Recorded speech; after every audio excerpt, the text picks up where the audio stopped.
I am here and set up, by the way, everyone. I'm just taking a moment to finish my breakfast before we start the stream. Sorry, running late.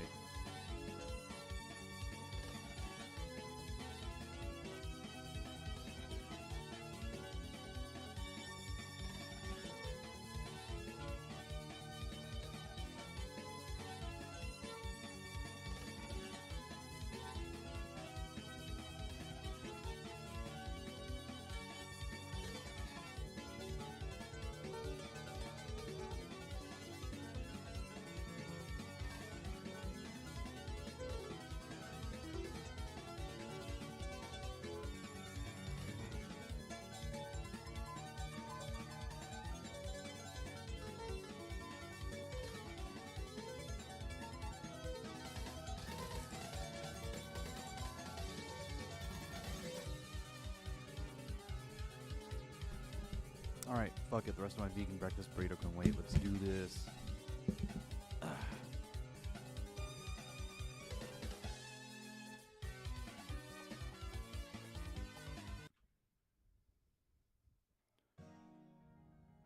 Alright, did that show it properly? There it is. Oh, shit.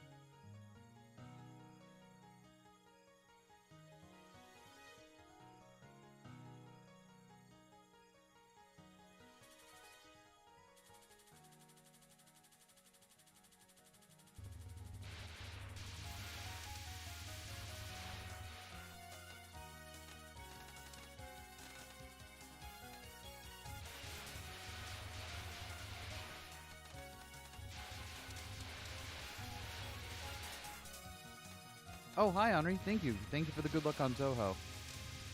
I shall need it.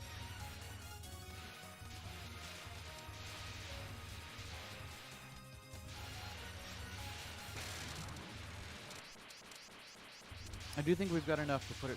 I do think we've got enough now. Oh, whoops. It's just a matter of putting it together, you know?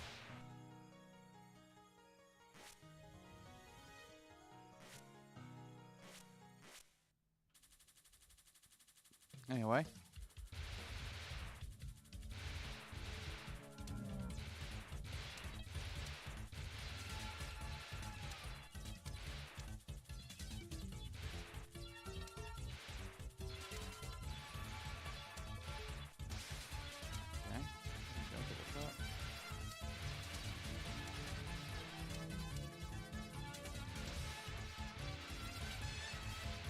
Alright, we got 2 shots before Rumia, which is what we need to do this fight.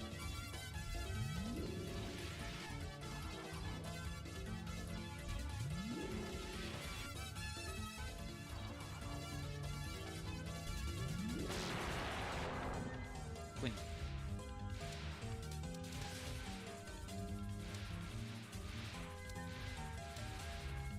Alright. Shit. Shit! I'm letting the power roll by me, and that's not good.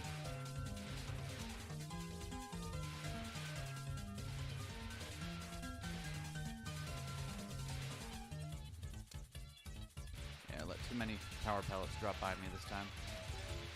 We'll be fine for the boss, it's just a little bit annoying. Couldn't tell you when we're gonna get full power now. Oh, we didn't end up too badly. We're about halfway there. That's about where we want to be.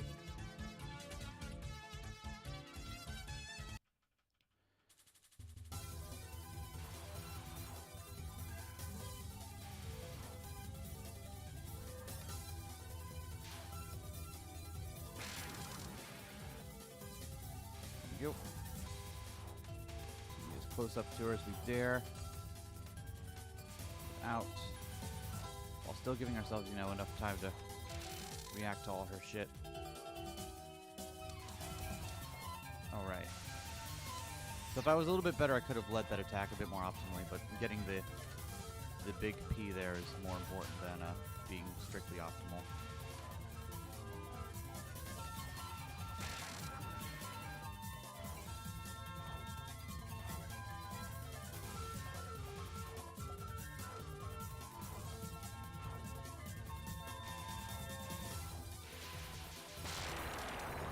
Alright, that'll work.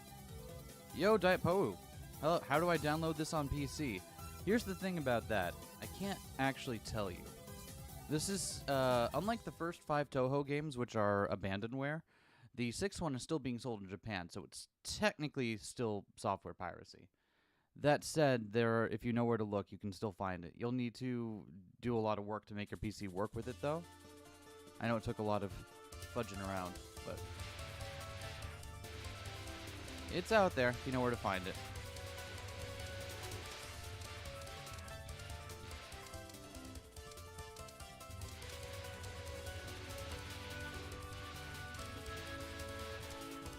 And if you're not sure if you like this kind of game or not, there are a bunch of Toho games that are available on Steam now. Most of the new ones have gotten released there, which is where I played a double-dealing character.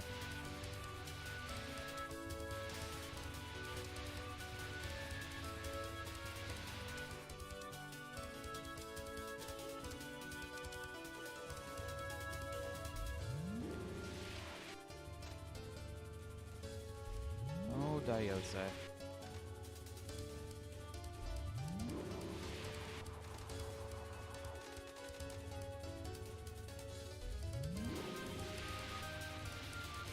I love how Diose's fight, if you're doing it perfectly, ends right when the music drops right there. That is such a good touch.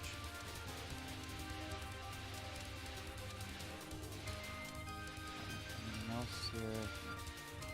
Oh, Big P. Got it. Ahaha. Full systems.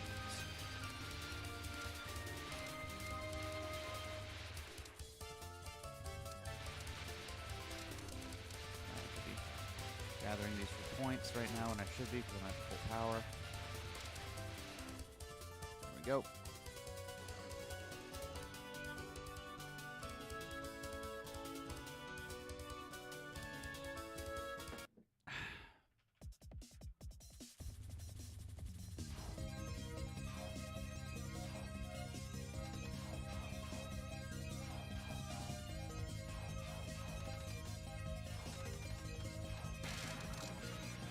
All right.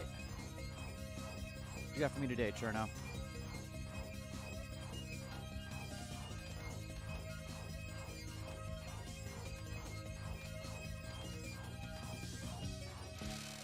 There we go.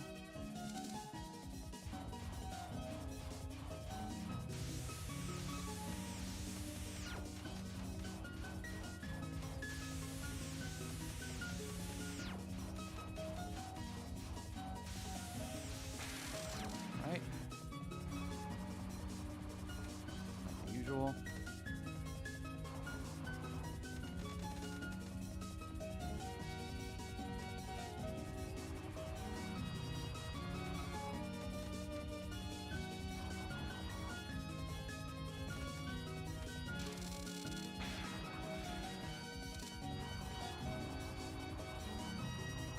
And now we're just rice spam until the end.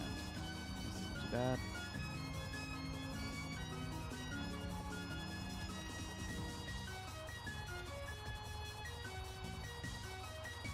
More annoying if she doesn't stay over where I can hit her easily. There we go. Extra life. That's about the new bar I'm going for. Getting the first extra life right on Cherno's fight, right after Cherno fight. So should have 3 lives going into stage 3 here.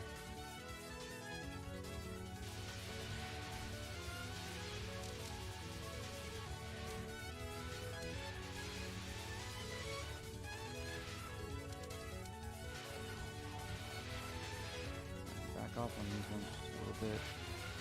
So some more room to look at things. I'm duck up for those though.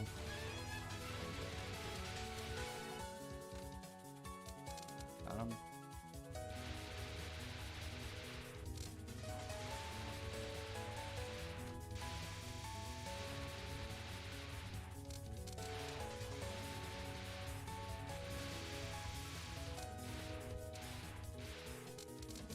Right.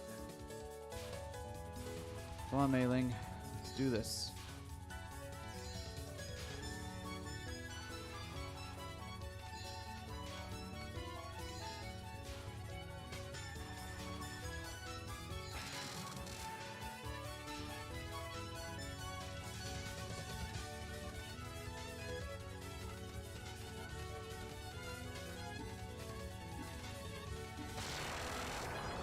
Got her. All right.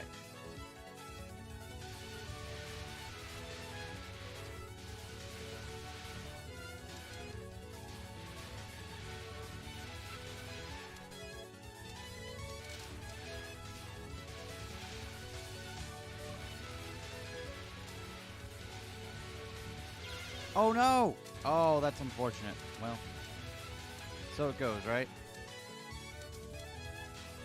He's doing pretty well up until that point, though.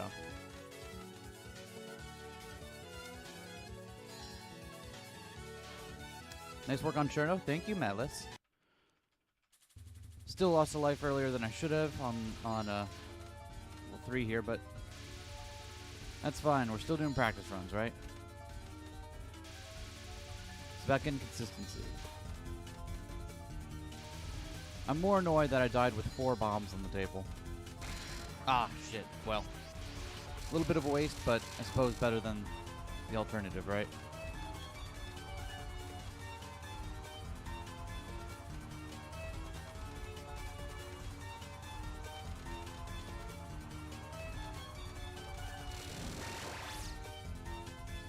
Nice.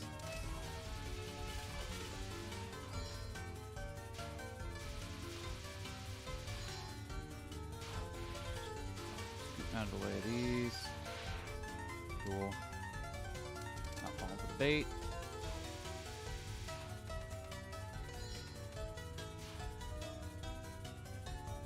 By the way, this song has been stuck in Vivian's head for like the past couple days.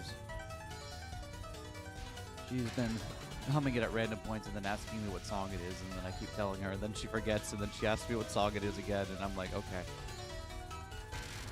Shut up, Vivian. No one can hear you. Also, I didn't need to bomb there, but, better, you know. I'll take the safety.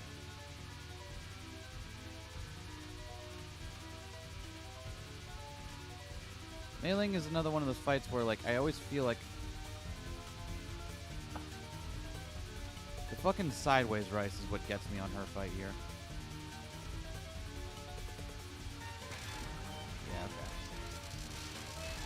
See, if I'm able to stay in the middle, I can end that so much faster, but I always get psyched out by the stuff coming in from the side. I don't know how to, like, visually grok that any faster.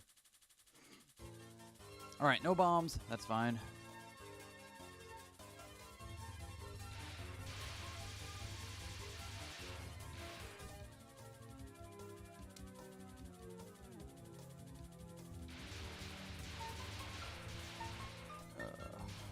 These aren't too bad. You lead their shots all to one place.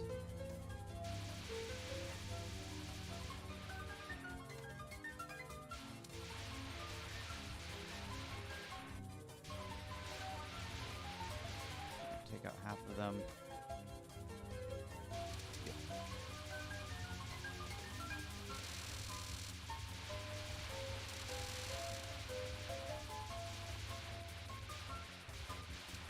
No! Oh no! Okay, that's unfortunate.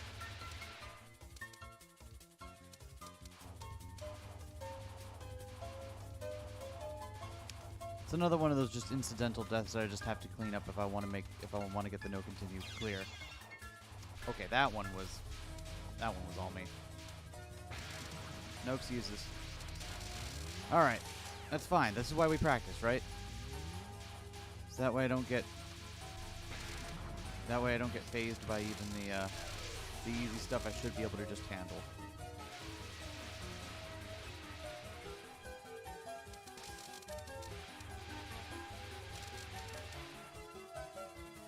Left side. Oh no, there's one more of the double. Oh no, I meant the wrong part of the level. Okay, mentally.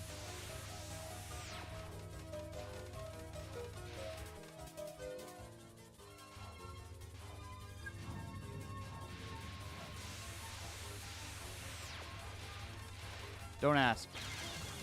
Alright, well, I needed a bomb to get out of there. Unfortunate, but I put myself in that position, so no one to blame but myself there, right?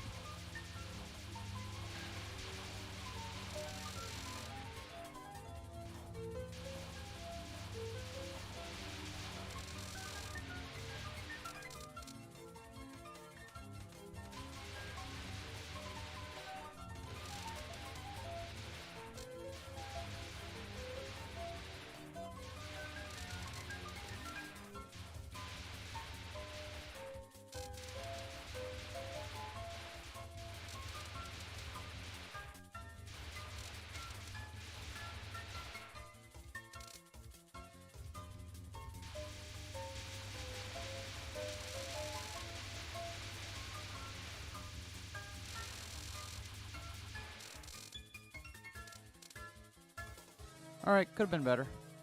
We'll take it, though. Incidental deaths are marginally better than dying over and over to a spell card you don't understand yet. That is true, right? Because at least I understand like where I'm going wrong on these ones, and I know where the problem is and how to fix it. So, we take those.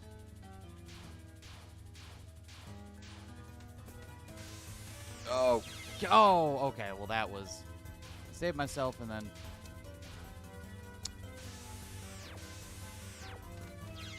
Okay. Alright.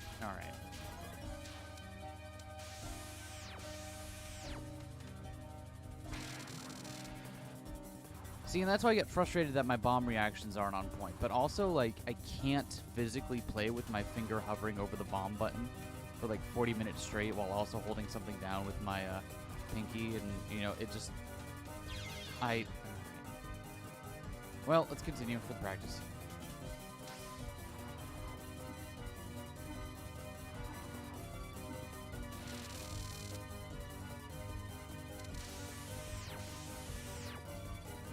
Box? Alright.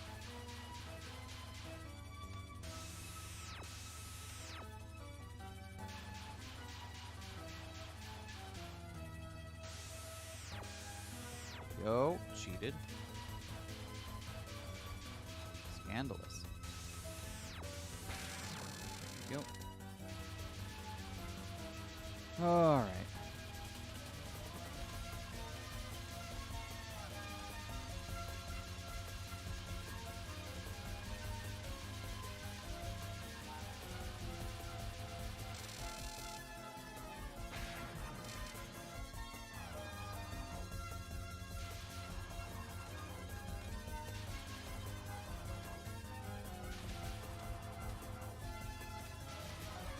Okay.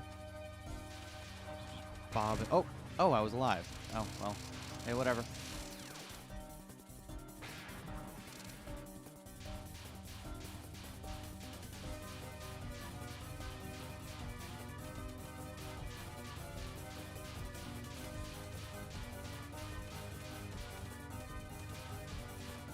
Oh, alright, well. At least I'm using the bombs rather than dying with them. I'm cool with that. Gina Junio, hello, welcome to the stream. Hope you're having a good day.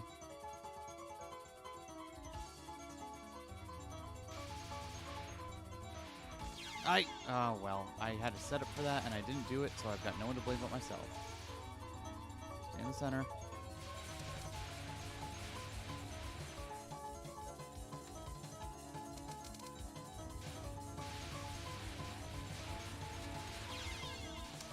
Again, had a set for it, didn't do it, no one to blame but myself there.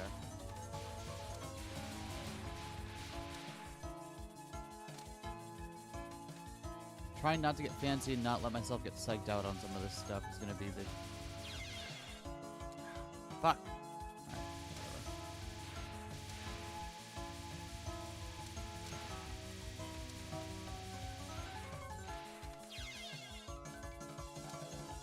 man.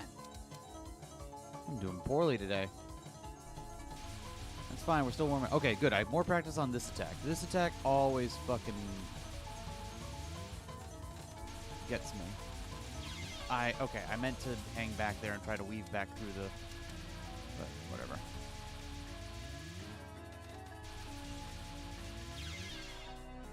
Wow. Let's not talk about this run, okay? Let's just kind of forget this one happened.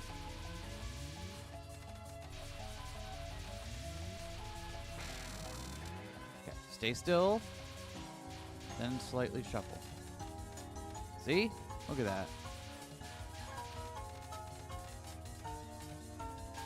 Still, gently shuffle. Not hard.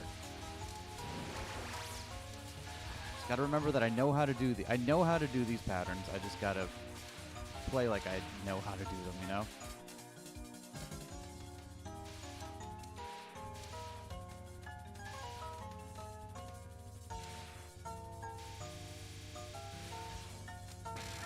Okay, that one I need to be in the center for, and I wasn't, so that's on me. Come on, Sakia, don't be like this.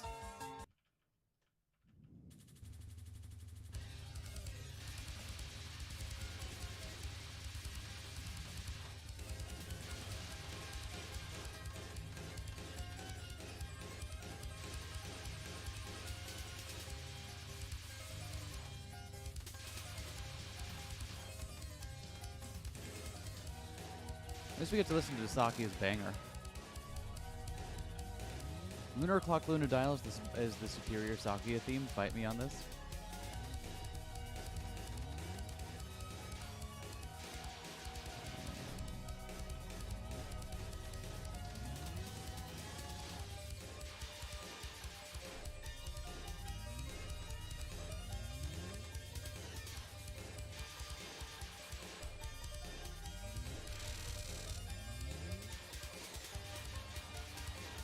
Well, okay, I didn't get up there in time.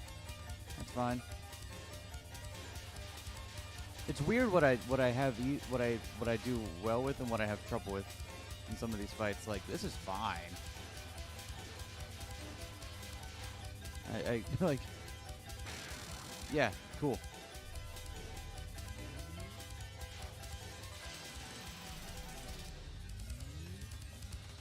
Oh no, okay, I didn't do that correctly.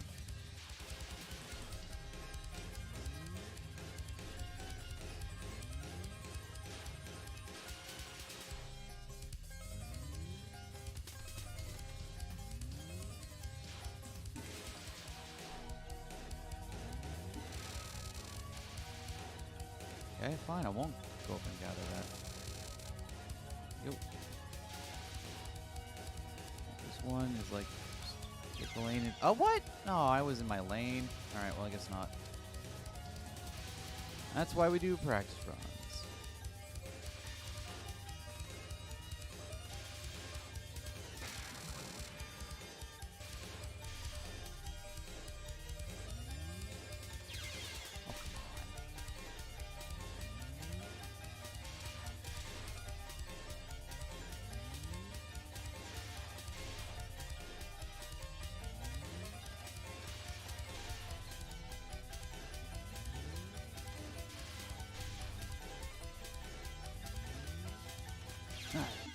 I hit the bomb button, but alright.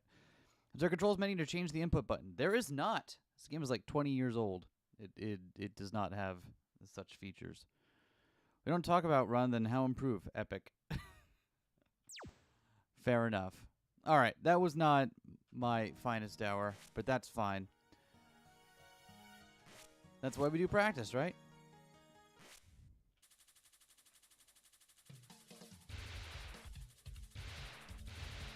And to be honest, I have been focusing so much on the earlier stages that I haven't been playing as much of stages 5 and 6. So it's not really that surprising that I get to them and I get kind of blindsided. I need to...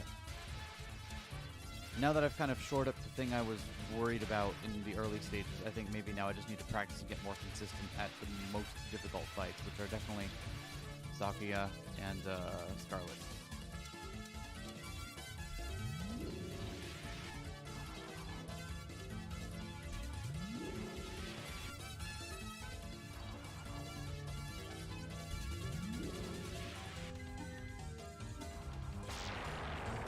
A little slow, but we got there.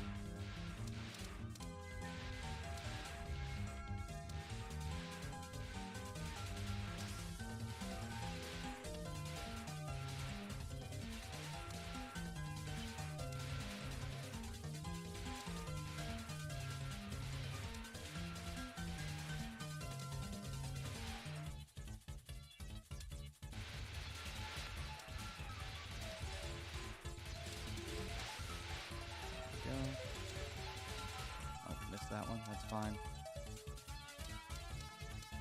Yo. Man, still a little on power for this one, but that's fine. Oh, Rumia. T-posing menacingly.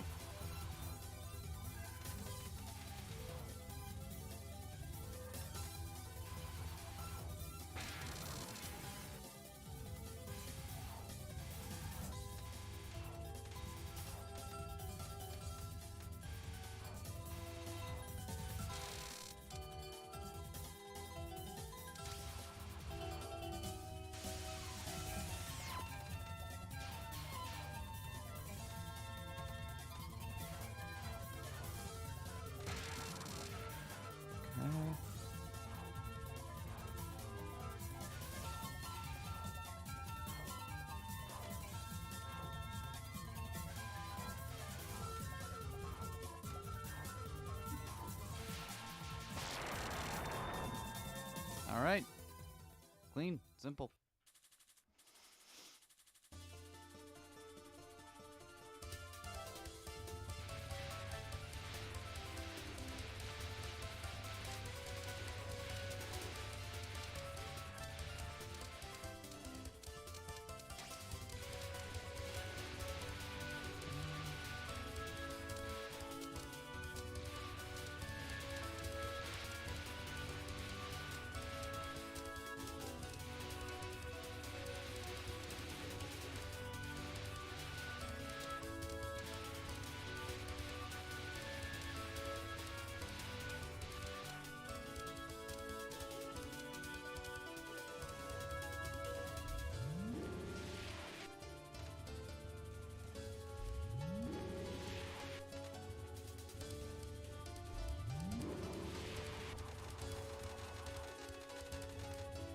Alright, wrong side. So no fast clear on Diose. That's unfortunate. That took about 2 attacks longer than it needed to.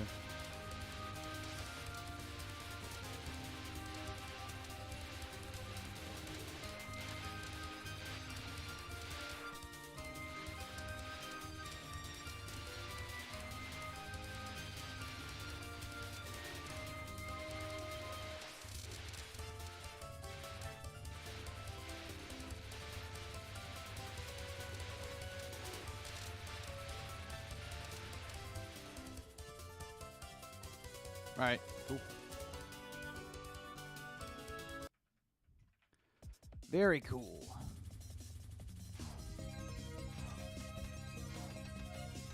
Oh, what? I have never died to that attack before. Okay. We're learning. Literally never died to that before. Okay. Awesome. Thanks, Cherno.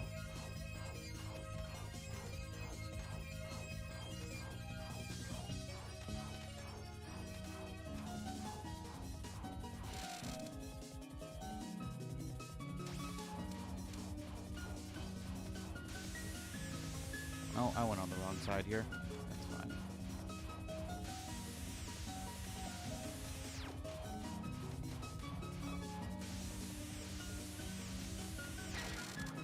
There we go.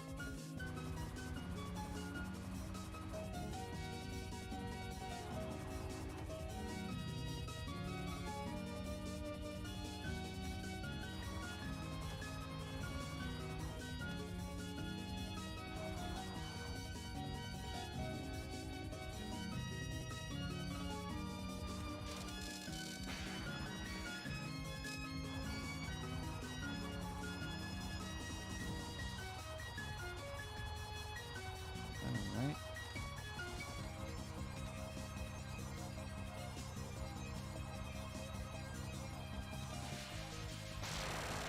Perfect. Such a strange attack. I wouldn't put that on stage 2, boss. Right? It's weird. Like, I've been dodging it consistently by just baiting it and slowly going up the side of the screen, but, like, what the fuck was that? I don't know what was different that time. Regardless, we make it through.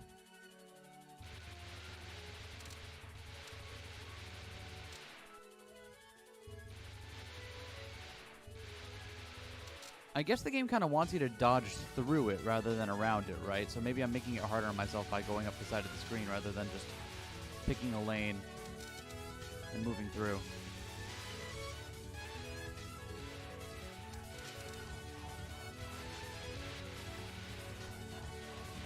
Even then, it looks like it's kind of like it's kind of offset from each other. It's not just like it's a bunch all in a row. So I don't know. I don't think it's going to be easy to just kind of like be like, no, I'm going to stay right here in my lane and let you attack around me. But I suppose I could look more into that.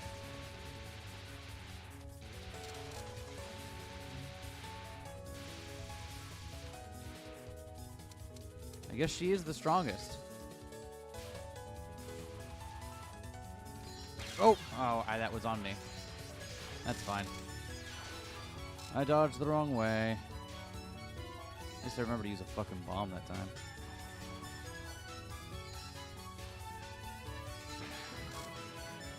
And it drops right when she starts this attack. Yeah. The way the music syncs up in this game is, like, you can tell, like, the levels were composed very intentionally to go along with the music. There we go.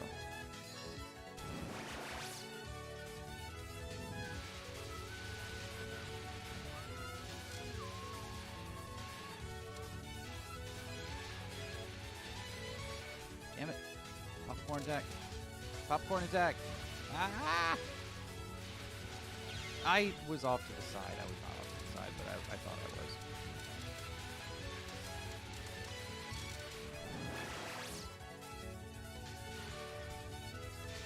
Can you not kill that one before she does her popcorn? I thought you could. It's not. Trino's secretly the strongest. She just forgot to hide it for a bit. Fair enough.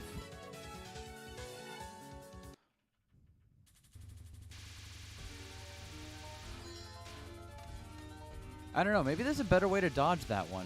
Like I said, like there is a lot of space in it. Maybe dodging through it is possible. It's just, given that the individual components are offset, like it's not immediately intuitive, because then it'd be like bobbing and weaving the entire attack rather than just doing one motion, which is not ideal.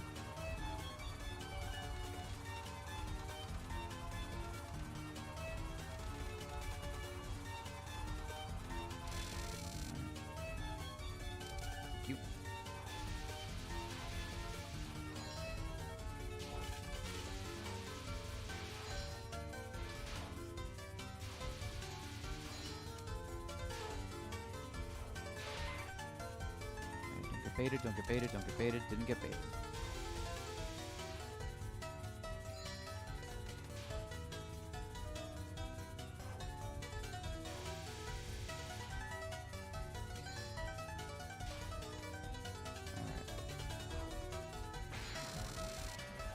Cute.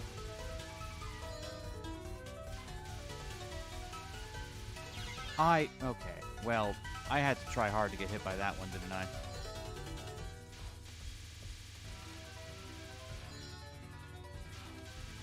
She wasn't even aiming in my area code, and I let myself get hit by that one.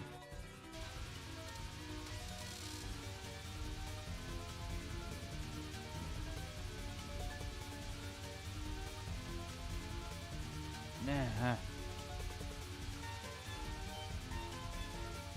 Well, some days she's nice. That's one of those days where she's just nice on that attack.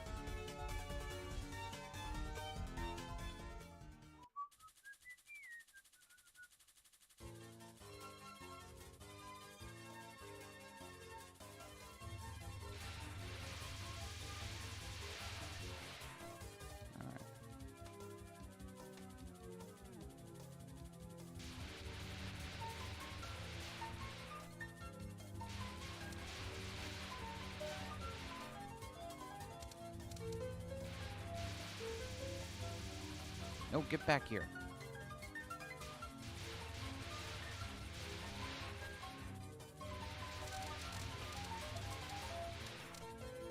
All got him. I love doing that bit.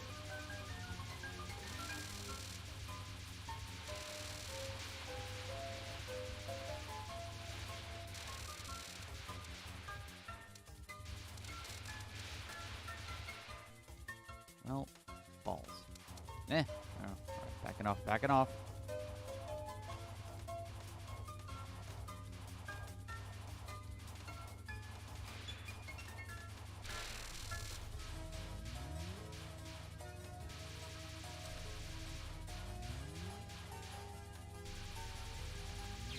Oh, come on. All right, well. How do we kill her so quickly?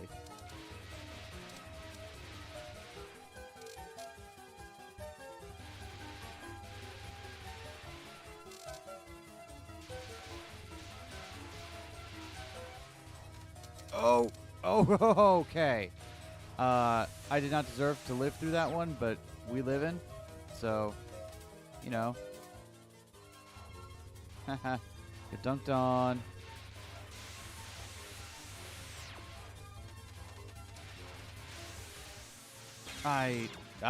You tried it.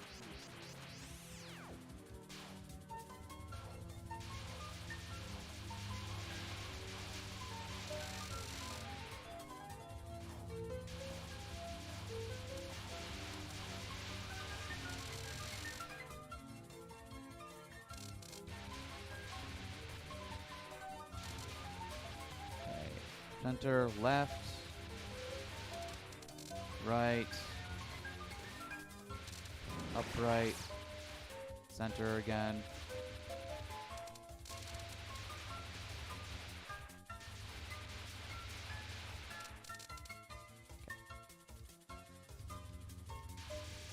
Alright, gotta start on the side on this one, otherwise I hit bomb. I swear to you, I hit bomb on that one.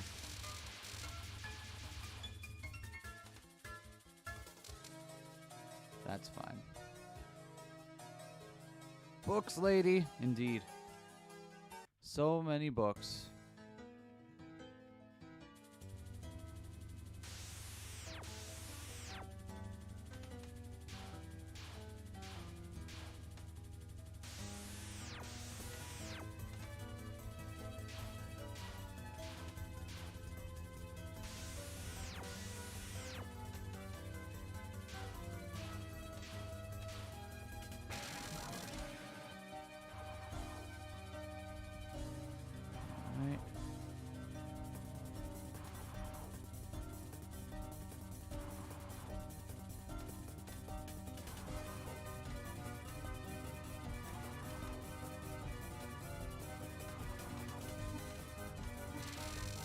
Say, you're not done yet?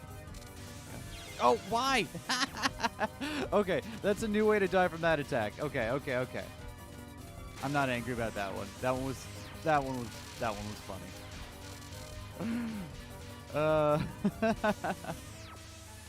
I wonder if the laser spawns are consistent every time she does it, because it feels like if you know where they are, you can kind of get around them. Oh, fuck. All right, well.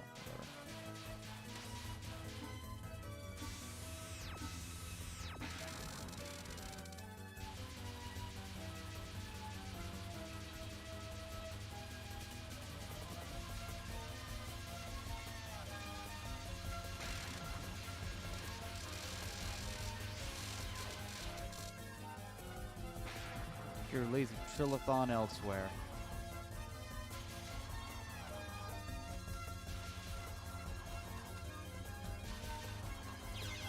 Alright.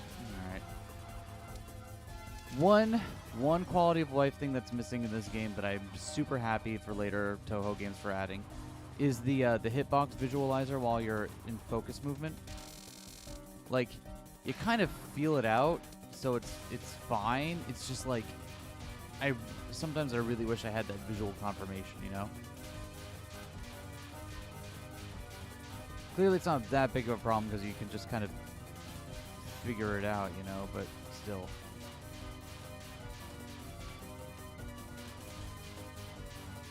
Get me out of the corner, please.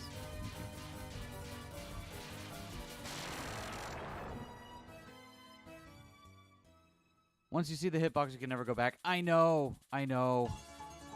It's like, Okay, wait, we got this. We gotta be in the center. Gotta remember the strats.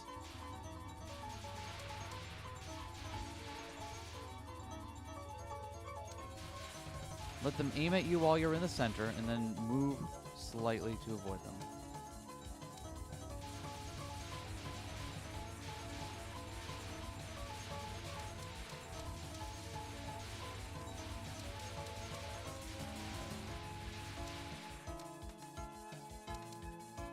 Okay, not ideal. Would have liked to get some more points off those, but... Oh, shit. Pain incoming. Alright, well. See, and that's what happens if I'm not in the center for that attack. Then I get fucking boned.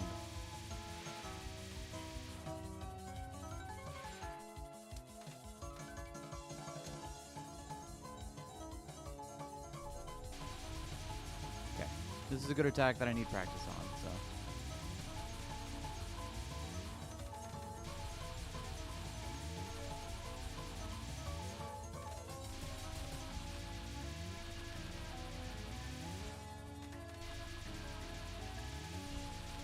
Alright. Well, up until that point, I was doing okay on that attack. Here we go. Stay in one place. Gently move off to the side. Stay in one place. Gently move off to the side. Stay in one place. Gently move off to the side. place. See? Easy. Every time, literally free.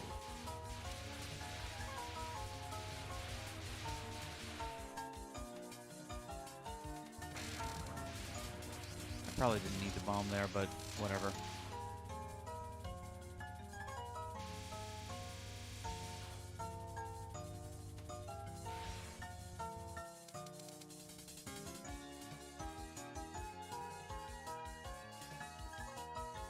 Some Dot said your actual sprite just sounds like a weird aspect of older bullet hell games. Yeah, it's weird. Like, you kind of get a feel for it, because like obviously it doesn't drag me down that much. It's just sometimes you really wish you could see it when you have moments like that where you're like you were sure that you were fine, and then it's like, well, no, actually.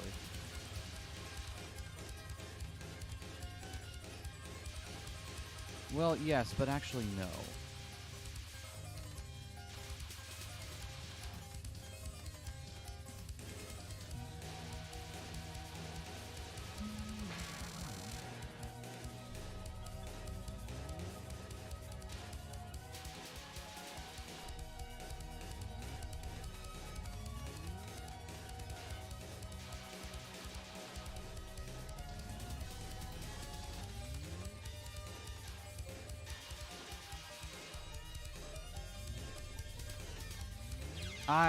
Yeah, okay.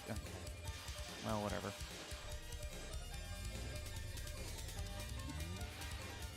There we go.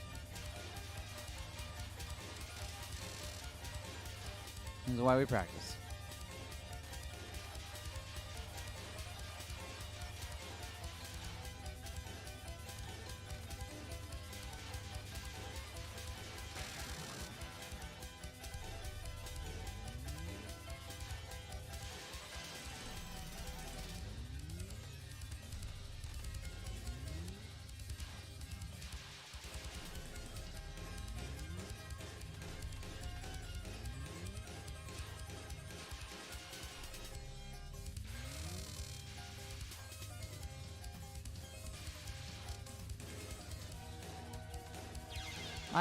Okay. Maybe disagree with that one, but you're the boss, game.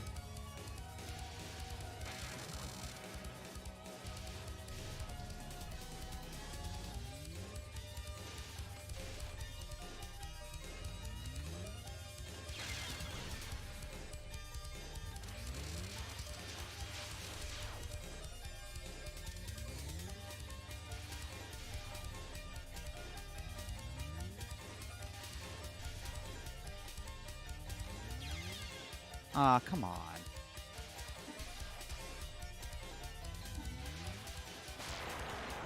Ah, well. We'll take it. Moska, hello. Welcome to the stream. Hope you're having a good day. This allows us to at least get some practicing on the final stage, which is good.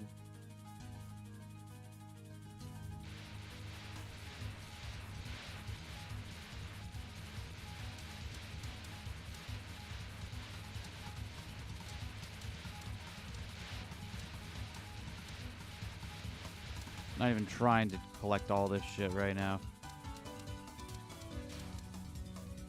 Okay, we know how to dodge these. Just gonna hang out over here. Watch for the parts where they... Yep. This one we know as well. We kind of hang out in the corner here.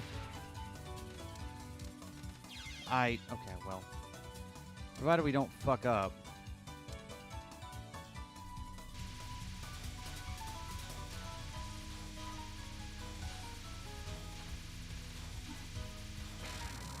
Saki has to be mid-boss on 2 stages. She does not get paid enough.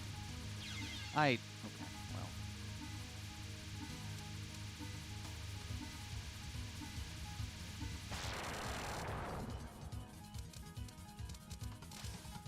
There we go. Not great. At least there's those ones like I know where I'm going wrong, you know? Like I know where my path through is. I just gotta like make it happen. All right, Remelia.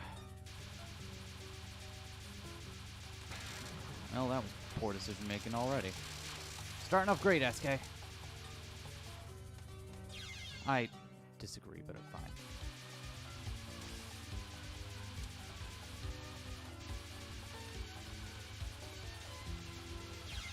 I hit the bomb button. I swear to you, I did.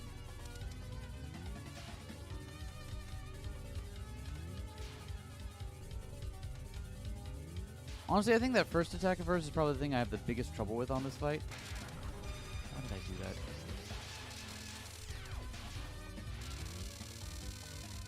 Yo, give me them points.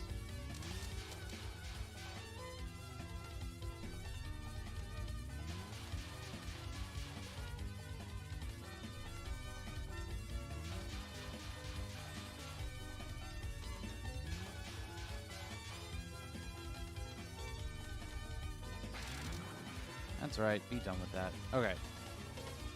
This is one I've never figured out how to gracefully dodge, and it makes my eyes hurt to look at, so I think this is always going to be my I see it, I just bomb it attack. Like the fucking blur effect on the particles there just makes it like I literally can't look at it. It hurts my eyeballs.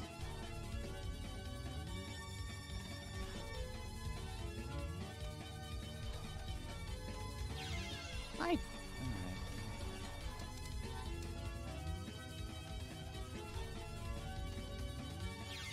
I hit bomb. Alright. Not great. But, you know what? Like, we take those. Do we want to do another one? What time is it? It's like 12:40. Tell you what. Instead of doing a full game run, let's just work on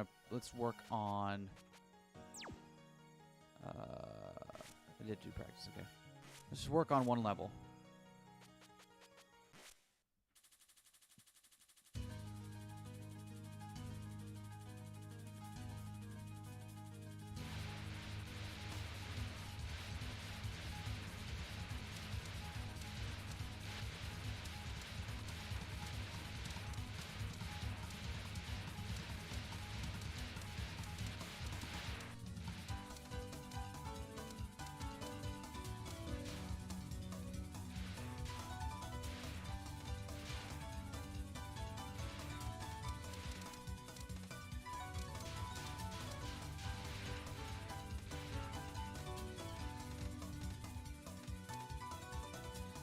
See? Not hard.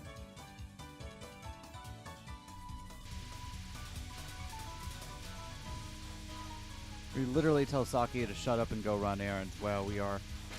Reimu is a little bit awful.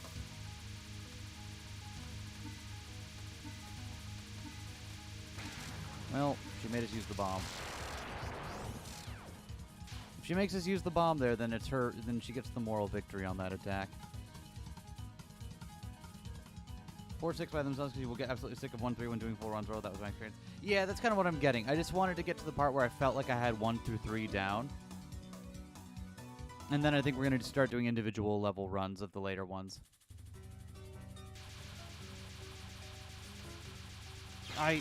Haha!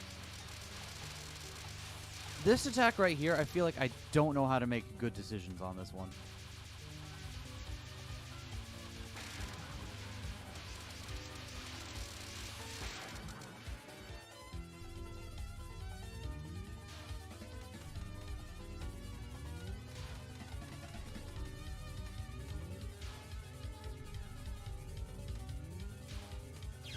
I was out of the way of that one.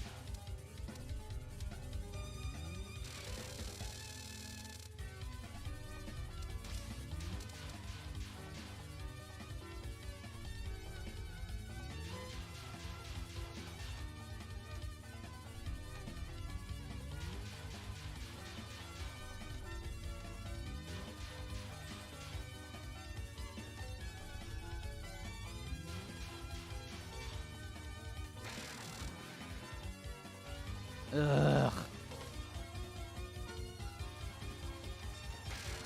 Yeah, this attack just makes my eyes hurt. The blurring thing on the bullets here, I just can't like look at it.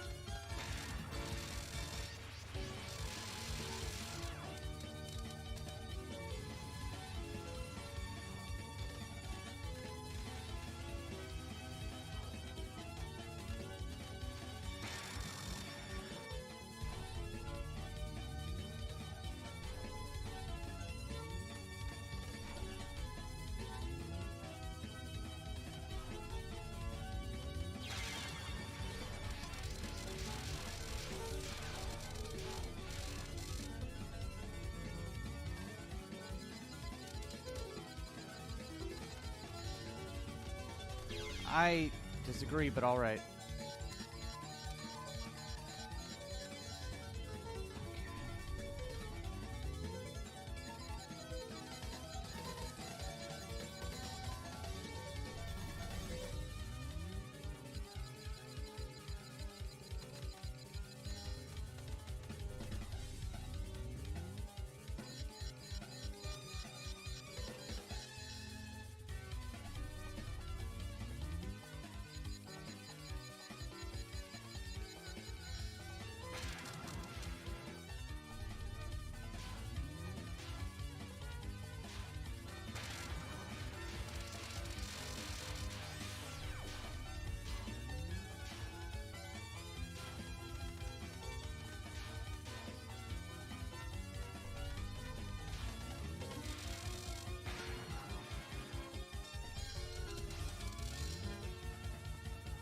Yay, this attack.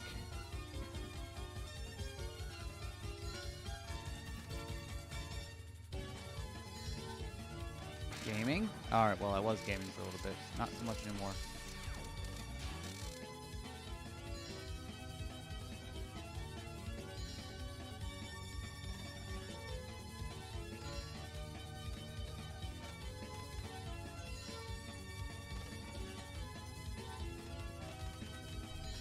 Gaming? Oh, yeah, get gamed on. Alright, well, I got gamed on myself. Really cool looking attacks, even they mostly consist of fairly basic looking shaped bullets. Yeah, I like her attacks a lot. Alright. I need to rest my hands from that, so we're going to end it here for today. On the Toho bit. We're going to move over to 428 here in just a second.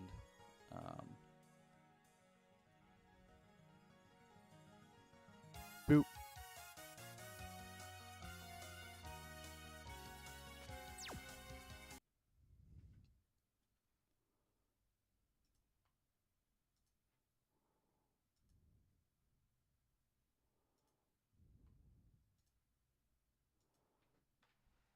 What worries me is that there's still a gentleman on the Shibuya cover art that we have not seen yet. And I'm like, what? How?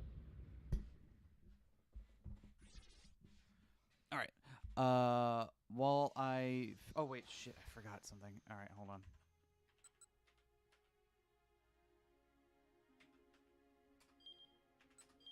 I gotta plug in the controller before I start the game. I'm also going to get a refill on my coffee real quick. So, like, 3-minute break. Don't go anywhere, but I'm just gonna plug in my controller, get a fresh thing of coffee, and I'll be right back. Since I need to keep my throat wet for this.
the...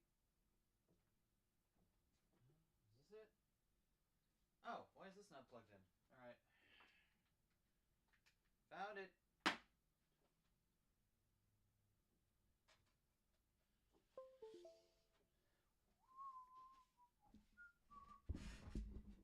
Figured out why things weren't working. Alright, that's plugged in. That in. Let me move over to...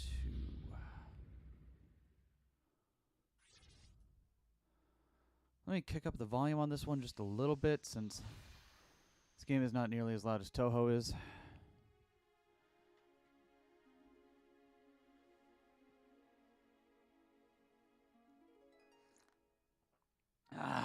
All right. So what was happening last time we were playing this?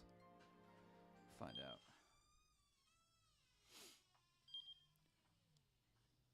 We just gotten through a bad end with Minorikawa, huh?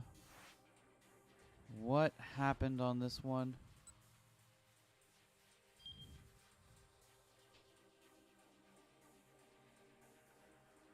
Tama can do something that causes Chiri to head to that cafe. Oh, right, so Minorikawa didn't get there.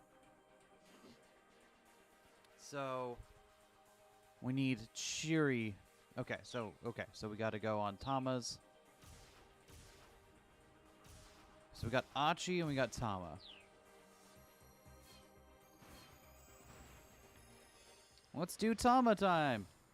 Time for the Persona ends with Steins Gate. There you go. All right, hold on. All right, for Tama, I did very like upset, concerned, nervous. In 1 hour, the burning sales demo will begin. The burning hammer sales demo will begin. Something like that.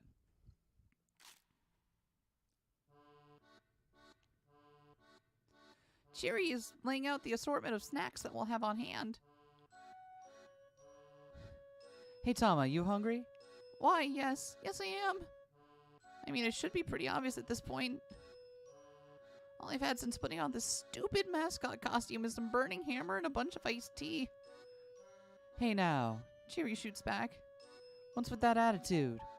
Chiri, you do remember that you ate my lunch, right? The sticker said it was best before noon. You just made that up. Yeah. Chiri chortles merrily and chugs some more iced tea. Okay, folks, Mr. Yanagashita calls out as he slips into the room. Lunch break's over. Back to work. I don't feel like I've had much of a break. I think I'm even more mentally exhausted than I was before. There's a box full of Anagachi toys in the storeroom on the 3rd floor. Mind bringing those down? Cat hungry? Very hungry. Anagachi? I ask. What's that? The name makes it sound like some sort of product knockoff. Mr. Yanagashita's face widens in surprise. You never heard of him? You know, Anagachi. It's a digital pet game used to raise an eel that lives in Tokyo Bay. Anagachi, a portable electronic game in which you raise a conger eel, Anago, feeding it daily and clearing away feces. Depending on how you raise your eel, it can wind up developing into various forms, from normal eel to ultimate eel sushi. You can also use the infrared communication feature to bring over friends for your eel from another nearby Anagachi device. There's also a sister product, Trout Watch. By connecting the two, you can view a special event where the eel and the trout characters go to a pub together. What the fuck? That took a turn at the end. Yeah, my little Tamagotchi, little Digimon things. Yeah, they go and get wasted if you bring them together. That's cool. What the fuck? That's a little bit weird.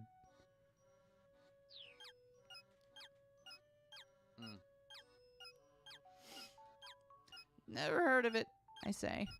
Well, I guess maybe a lot of people in Japan haven't heard of it yet. But it's all the rage now with youngsters over at NYC. NYC? Oh, he must be New York City. It's popular in New York? Really? Anyway, I did some quick checking and that's what I learned. So last month I bought a whole bunch of them. And once again, you were swindled. Yep. Oh, no, that's Cheery. And once again, you were swindled. Yep. Ouch, Cheery, dropping the hard truth. Mr. Yanagashita lets out a pathetic whimper. No. And just like that, his confidence evaporates. He starts muttering to himself. I thought it sounded a little fishy, really. I mean, think about it. Why would kids in New York be interested in raising eels from Tokyo Bay?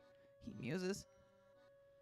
He makes your Tamagotchis and Pokemons using slurp juice, creating completely new mintable products. There you go.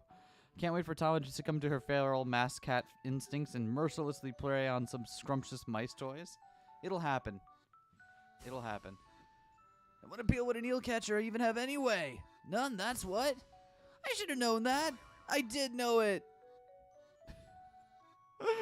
Then why did you buy them? This farce getting tiresome. Anyway, Yanagashita continues. It was gonna cost too much to keep them in the storage, so I was just gonna let the recycling guy take them. He hangs his head in shame. In a matter of moments, he is borderline catatonic. Cheery, on the other hand, flashes a big, bright smile. Still, you know, eel's pretty delicious. Oh, Cheery! Yanagashita blurts. Thank you! He clasps her hands in gratitude. Wasn't exactly complimenting you there, boss. It's the same thing. There's a little bit of me in each of my products. Anagachi and I are one and the same. A brief Anagachi gameplay clip. The trick is to feed your eel proper food and give it proper exercise. Another important strategy tip is to make sure to obtain the sharp chef's knife when you visit Kappabashi Kitchen Town partway through the game.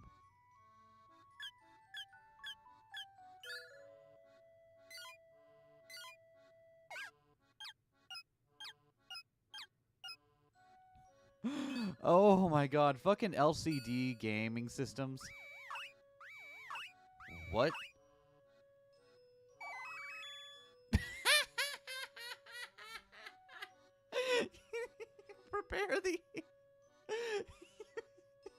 You prepare your pet Tamagotchi as part of a meal partway through the game. That's good.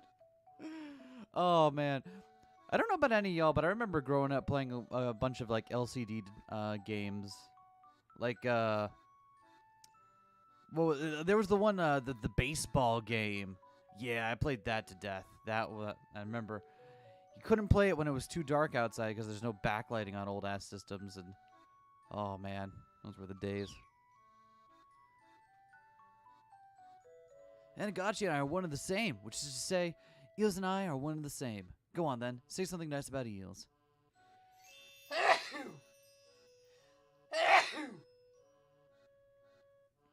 Cheery chimes in right without missing a beat. Eels are awesome. When it comes to eel sushi, 100 pieces barely whets my appetite. You know, these two make quite a pair. That means a lot to me, Cheery. Thank you, thank you. I don't understand what any of this is about, but if it helps Mr. Yanagashita's wounded spirits, I guess I won't complain. I leave them to their devices and head for the storeroom. Salud. Thank you. Tamagotchi game with a DMC-style meter for how you cook them. Oh my god, Tama. The storeroom door opens with a rough, grating sound. Okay, now where's the light switch? I fumble around in the dark, feeling for the switch box. My costume paws mute the sensations in my hands enough that even finding it is difficult. I pat at the wall willy-nilly until eventually the lights come on. Apparently I found the switch even if I didn't feel it. Whoa! What the heck is this? The storeroom is practically overflowing with shoddy goods. A painting that looks like a child's scribblings. An oddly shaped hat bearing the words "Grow 2 inches guaranteed." A cheap-looking pendant with a tag that says Miracle Stone? Miracle Stone. These stones are nothing more than simple glass beads that were purchased at 5,000 yen a piece. The seller claimed normally they sell for 10,000 a pop, but if you buy 100 of them, I'll give you half off. At which the buyer declared it really is a miracle, before joyfully agreeing to the purchase. The fact that someone like Yanagashita actually exists to buy these things up is also kind of a miracle. Wow, rude. It's like this is the knockoff boneyard where cheap products go to die. They break away from their pathetic herd, knowing that their time has come, and end up in this graveyard of a storeroom. Let's see. Anagachi. Oh, I quickly spy the cardboard box that I'm looking for. Then I catch sight of a dark silhouette out of the corner of my eye. Ah! I yelp. It's one of them. Black, flat, quick, long antennae, often spotted in kitchens. Sometimes, somehow, their legs wind up in restaurant food. The size, the speed, the dark shape. Couldn't be anything else. It peers back at me from the shadow of the Anagachi box, the faint light catching the luster of its carapace. It looks ready to leap out at me at any moment. I need to act fast. Shall we we either challenge it to single combat or we snatch up the cardboard box and make a run for it? Well, where are we at in the we're at 12:05. So this isn't the decision point that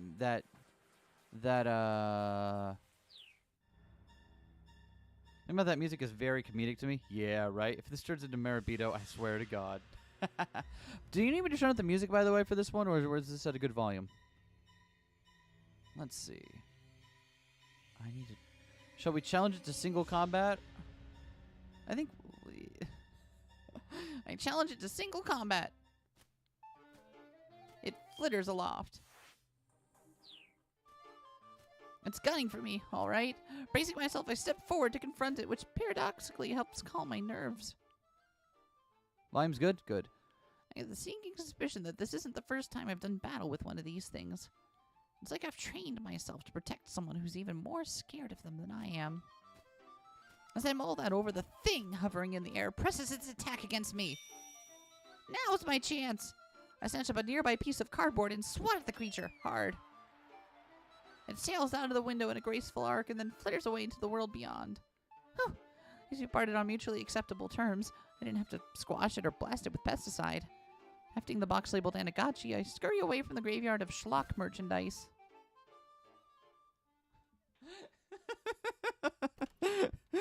Honorable single combat, right? Singles combat. Meet new people, fight for glory against your possible soulmate. Hot single duelists in your area. Phew! I made it. When I get back to the break room, Mr. Yanagashita is still clutching Chiri's hands. And he'll super tasty when you saw broil it too. Thank you. But tempura style is probably the best. Thank you. Well, Mr. Yanagashita's spirits have certainly turned around. Okay, I got them. I hold out the big cardboard box. Excellent, thank you. You girls are the greatest. Yanagashita shouts. His voice resounds with gratitude. Hey, that's it. I just got an amazing idea. Why don't the three of us start our own company? I'll pass. Chiri and I respond in unison. Man, you two shot that one down quick. Well, for today, let's just focus on selling Burning Hammer. By the way, I ask, where is the Burning Hammer?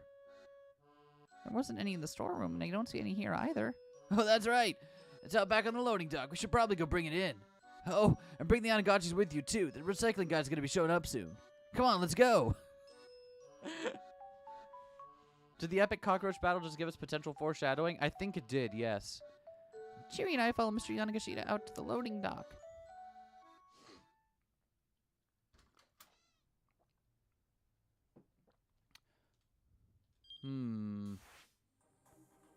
Here we go. So this is the part where we make a decision that'll send... So we're going to want a decision that sends Chiri off somewhere else so she can lead... So she can lead Minorikawa over to this building. But the loading dock, it turns out, is empty. There's no sign of the Burning Hammer anywhere. It's gone! Mr. Yanagashita murmurs. Then his voice rises to a shout. It's gone. It's gone. All gone. The Burning Hammer. It's all gone. Flying into a panic, he searches frantically from one end of the dock to the other, leaping into the air, even peering down into the cracks. But no matter where he looks, there's nothing for him to find. It It was right here a little while ago, like right here, right here. I hear the sound of an engine revving outside. Mr. Yanagashita cries out in alarm. I can see a truck starting to pull away. Its bed is piled high with cardboard boxes and other assorted trash. Hey, boss, is that... Yes, there it is. Mr. Yanagashita begins racing after the truck.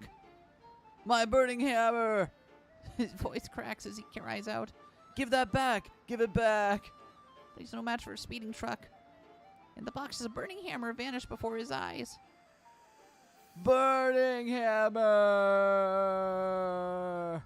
Come back! Come back!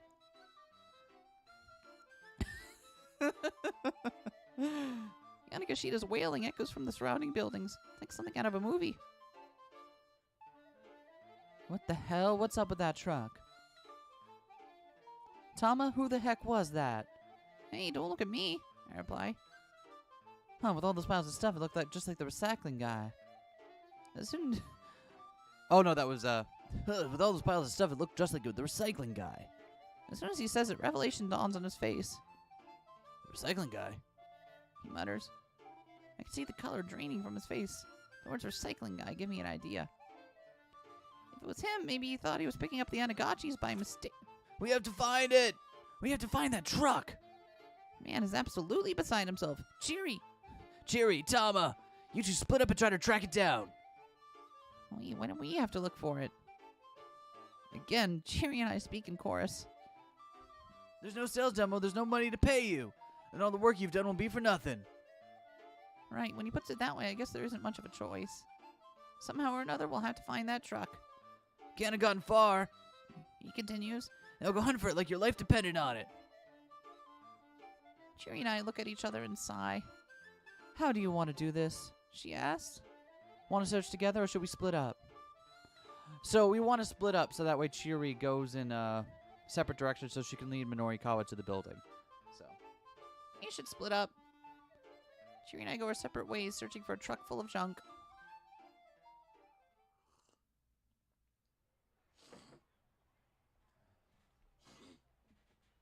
Ugh. Deviated septum gang. I make my way to Center Guy. I'm so focused on searching all over as I walk that I lose track of where I'm going. And I wind up bumping right into a man who's hurrying along with his daughter. Teruo and Hana Toyama. They came to Center Guy to eat lunch. Before that, they were at Heaven Publishing in Shibuya 1 Chome. While wandering around, distractedly looking for somewhere cheap and tasty, Mr. Toyama bumped right into Tama. Oh, pardon me. Oh, no, this is... Oh, pardon me. I hop back to my feet and go to bow to the man in apology. Ow! Why is Tama hurt? She's... He bounces at the same time, and we manage to bonk our heads together. Sorry. As her dad drops to his knees, clutching his head, the girl begins to wander off. Hey, Hana, wait! The man lurches to his feet and rushes after the girl. She seems like an odd kid, only 10 or so, but strangely cold and distant for her age.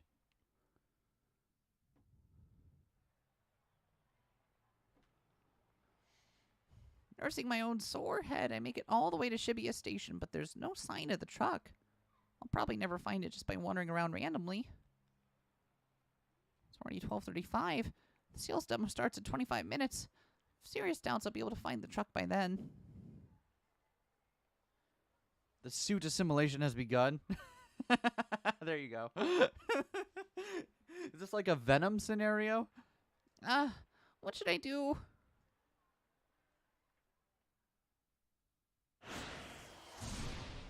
Keep out. All right, so we got to do something else to get to this part of Tama's story. So let's see whether or not that made the change we wanted it to make in Minorikawa's route.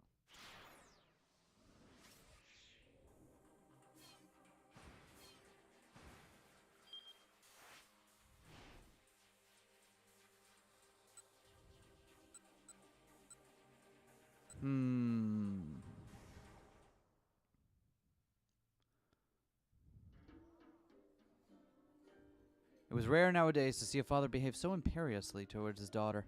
Just how sheltered had he been trying to keep her? Minorikawa couldn't see her face from where he was sitting, but his interest was piqued. She moved to another seat where he could take a look. No, he reminded himself he needed to finish this article. Yeah. This is because if we do that, we wind up getting distracted, and then we don't finish, and then it's bad. Besides, if this young lady looked anything like her father, he'd just as soon pass. Minorikawa went back to his typing. Took a few minutes to reestablish his writing groove, with the two still bickering across the room, but thankfully he regained his focus.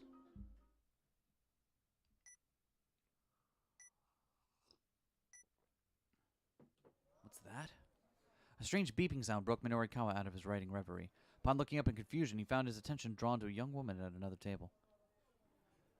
And then one of these, and one of these, and one of these. Oh, and this, and this, and this, and that, too. She finished with a broad grin. Okay, hold on. Let me just repeat your order back to you. One Japanese-style beef patty, one spicy fish roast spaghetti, one chicken casserole, one French onion soup, one fruit parfait, one chocolate parfait, one deluxe chocolate parfait. Will that be all? The waitress anxiously awaited confirmation. Ryoko Kakanuma, a second-year student at Midoriyama Academy's law school. She was hassled by a pair of hustlers on her way to work and showed up 5 minutes late for her shift. The manager told her that those 5 minutes were coming out of her pay, so she's a bit irritated right now.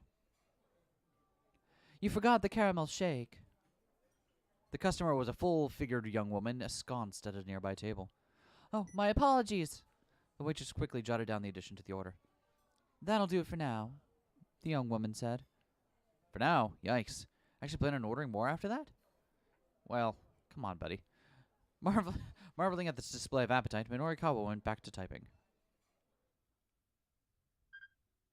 Glad to know that she's out looking for the burning hammer. Now what? He'd heard the strange beeping sound again, but subtly different than the first time. This time it was closer. Seriously, what the heck is that? We don't want to do that because that gets us distracted by the, it's the similar one to last time. That gets us distracted by, finding the bug instead of finishing the article. Well, never mind, I need to focus on finishing this article.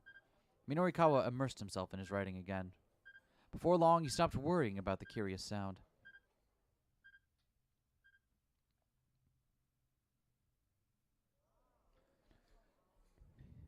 The plump young woman set about devouring all the food she'd ordered, despite the strange look she was getting. Now that was an appetite to be reckoned with. It took her under 3 minutes to polish off the lot. Then, looking not the least bit sated, she picked up the menu right back up. Was she seriously going to order more? Not a fan of this running joke game, but Minorikawa was starting to take an interest in this young lady. There might be a story here. He conjured up a series of headlines in his mind. Woman inhales 30,000 calories in 3 minutes. This is the equivalent to 100 pieces of shortcake, 300 glasses of milk, or enough steak and rice to feed about 30 people. No, he needed something with more punch. Food for thought, an expose on obesity. No, that was no good. He wasn't writing for a fashion mag here. A gourmet day in Shibuya. That was it. He'd be able to whip something up if he went with the foodie angle. Minorikawa got up from his seat. That's pretty impressive, he said to the hungry diner. Do you always eat that much? The young woman glared back at him. Not always, she said. Suddenly, tension filled the air. Ooh, was that way too blunt to me? I mean, she's a young lady, after all. Maybe I should change up my approach. Who the heck are you, anyway? The woman asked. I'm a freelance writer. I was hoping I could do an interview with you real quick. You want to interview me? The suspicion was plain on her face. I do. I mean, girls all over the world worry about their diets, right? I hear that, yeah. So would you be willing to share your secret or technique or whatever for how to eat without getting fat? What, me? Sure, I mean, look at the figure you're maintaining despite eating all this food. The young woman's expression brightened up. Oh, you notice? There's actually a lot that goes into all this. Yeah? The basic thing, though, is to eat 10 meals a day. Minorikawa struggled to keep his jaw from dropping. 10 meals a day? She flashed him a chubby-cheeked grin. You don't know how diets work, do ya? She chuckled. Eating only 1 or 2 meals a day, that's what'll make you fat. You gotta space your food out in smaller portions throughout the day. That's the fundamentals of dieting right there. Right, but what happened to the smaller portions part? Minorikawa had to bite his tongue. Still loving that this is what we're going with, game. Real classy. I see, he said. Any other pro dieting tips you could share? Well, for the basics, I'd say always drink protein instead of tea, yeah? Drink protein all day? Seriously? Once again, it took all of Minorikawa's willpower to keep his thoughts to himself. Let's see, what else? Yeah, there's this stuff called Burning Hammer, too, but, She trailed off with a little wince. Wait. Minorikawa perked up. Did you just say Burning Hammer? Oh, you know it? I've heard of it anyway, Minorikawa replied. He decided he was better off keeping his plans to head to the sales demo a secret. There's a sales demo later on if you're interested, the woman said as if she were reading his thoughts. Though full disclosure, I am working for them right now. She handed Minorikawa an advertising pamphlet. There was a more detailed map for the venue included. What a stroke of luck. Now he didn't need to rely on the crummy map in the project proposal anymore. He'd have no trouble finding the venue with the building's various floors all broken down for him. Actually, I gotta get back to work, the woman said. Sure, thank you so much for your time. I'm gonna hang back and finish up my copy here. The woman left the cafe and Minorikawa went back to his laptop.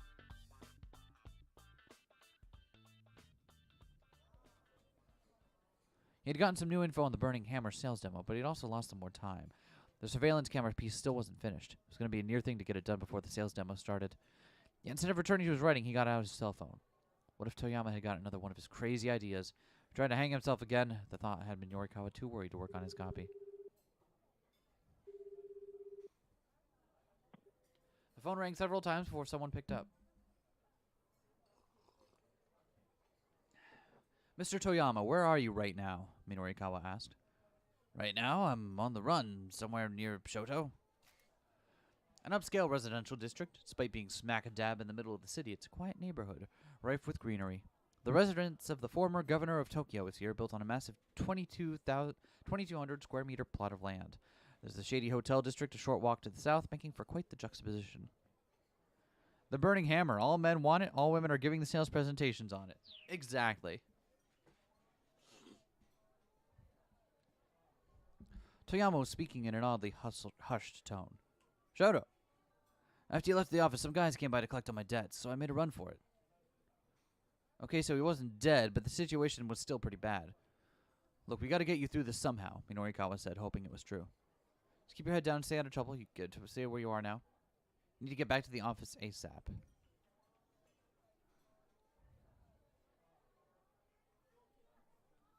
Just keep your head down and stay out of trouble. Stay where you are now. Stay where I am, but what am I supposed to do? Toyama's voice dropped in and out. It sounded like he was moving quickly. Find some place to hide and just lay low for a while, Minorikawa told him. All right, Toyama said weakly. He hung up. Minorikawa let out a deep sigh, then turned back to his laptop. Yo, keep out again.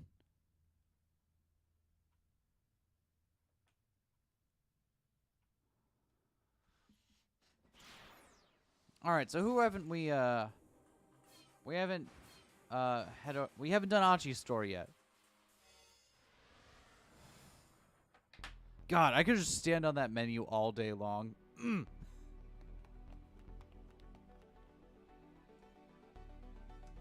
Achi and Hitomi scampered through the back roads along Center Guy, white sneakers and pumps slapping on the pavement. Achi kept his eyes peeled, continually checking ahead and behind as they darted through the gaps between the buildings. Finally, they stopped in a narrow alley. There's no way they'll find us here, he said. No one knows about this place. He took another look around and let out a sigh of relief. Seemed they managed to shake the gunman for now. Back when Achi was with SOS, he had come through Center Guy practically every day. The abbreviation for Studs of Shibuya, the name given to a group by Achi when he founded it, originally just a bunch of like-minded young people hanging out together, it has since become known as a gang that picks fights around Shibuya. The gang had started as little more than a group of local teens. They didn't do much in particular, just horsing around and killing time. What mattered was that they were having fun. But it wasn't long before it wasn't all fun and games. Achi couldn't help but notice the slobs who were making a mess of Shibuya, dirtying it all up. He wasn't about to let them get away with it. Most frequently, it was folks who tossed cigarette butts out on the street or plastered walls and graffiti. When they didn't respond to his more gentle warnings, he found slightly more forceful ways of getting his point across. SOS got a reputation. Street punks started trying to pick fights with its members. Those guys required a bit more force to handle, and when it came to the worst of the lot, the drug dealers, the muggers, the guys who tried to force themselves on women, it was full-on battle, no holds barred. Before long, SOS had established itself as something of a vigilante corps. Soon it became known as one of the biggest gangs in Shibuya. Let's lay low here for a bit and see what happens, Achi said. The alley where they had hid was like a dimly lit chasm obscuring them from view. The only problem now was figuring out what to do next. They needed to find that blue van again, which meant figuring out the best way to get back to Dogonzaga without the man of the cane catching them once more. Achi? Hitomi whispered. Huh? I think I can handle myself from here. She got to her feet and gave Achi a deep bow. Whoa! Achi held up a hand. We've been over this already. That guy has a gun. If you let her go up against that assassin alone, he might as well be the one to pull the trigger himself. Thank you so much for everything you've done for me. Hitomi continued as if she hadn't heard him. She started to shuffle out of the alleyway. Hey, what did I just say? Really, Achi, I appreciate your concern, but I can't in good conscience put you in danger anymore. But, I mean... Achi tried to press the point, but Hitomi cut him off. There's no good reason for you to risk yourself to keep helping me. Her tone was resolute. I have a feeling if we let her walk off on her own, it's probably going to be a bad end. So let's see what happens if we let her go off on her own. Achi knew she had a point. He decided to back off. Just then, a bit of light shone into the alleyway from above. Looked like someone on the adjacent building's upper floor had turned on the lights. Ooh. The Nokane building, this multi-tenant building, has 7 floors, but a decade-old urban legend tells of a mysterious 13th floor. Diet Aid sales demo is being held on one of the upper floors today.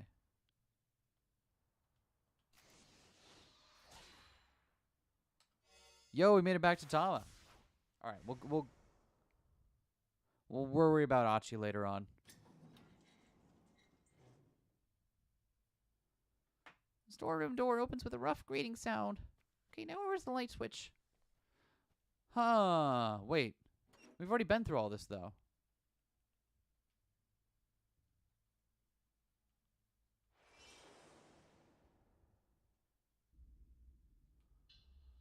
Huh.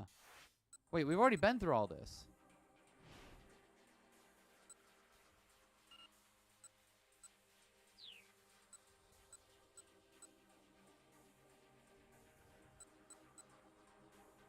Huh.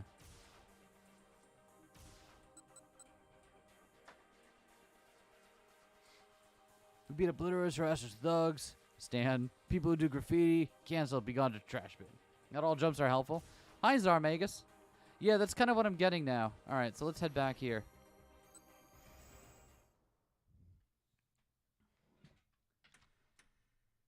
Got baited. That's the thing, is that we needed to jump into Tama's story, so I thought that was the one we were looking for, but I suppose not. The light illuminated Hitomi's face. When Achi saw the look in her eyes, he reconsidered his decision. She was trying her hardest to hide it, but she was clearly terrified. No way was he letting her go back out there alone. Still, if he tried to insist, she would only refuse him again. Hitomi, humor me for a second here. Tell me, what's the proper way to dispose of a plastic bottle? Achi, do you know nothing else? She stared at him in surprise. Well, first you remove the cap and the wrapper, right? Then you rinse out the inside and then crush it and... Achi let out the breath he'd been holding. Okay, good. I don't understand. What's good? You gave me my reason why I have to help you out.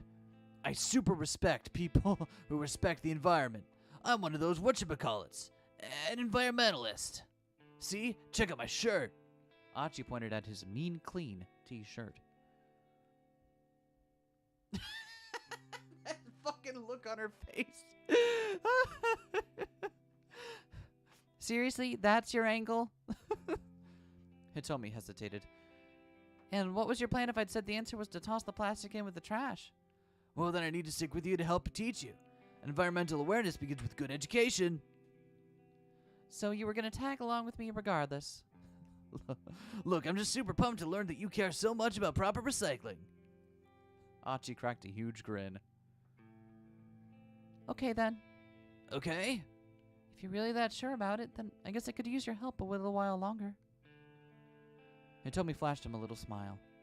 Man, she's so cute. Hachi thought. Then something else caught his eye. Huh? What's that there? It looked like something black was stuck to the top of her head. Achi, what are you staring at? Oh, you got something stuck there. What, on my head? Without thinking, Hitomi reached up and plucked it off. Recycling is badass? Yeah, it is. It was about 10 centimeters long, its body glistening black, sporting feelers and several pairs of legs. It began to writhe and wriggle between Hitomi's slender fingers. Gah! Achi yelped, It's a cockroach! He jumped backward, but Hitomi didn't so much as flinch. Whew. Whoa, sorry. That gave me a bit of a start, He continued. Tommy had said to throw the bottle on the street. Achi would have had to beat her into the wall right here or there. He doesn't make the rules. Them's just the rules of environmentalism, baby. Guess it must have fallen from one of the windows up there. Still, Hitomi did not move. Hitomi! She didn't appear to hear him. Hello? Hitomi? With a muffled gurgle, Hitomi passed out on the spot, her body as stiff as a mannequin. What? Hitomi! Are you okay? Hitomi! But no matter how loudly Achi called her name, Hitomi would not come to. Wait, you telling me that we have to not challenge the cockroach to single combat?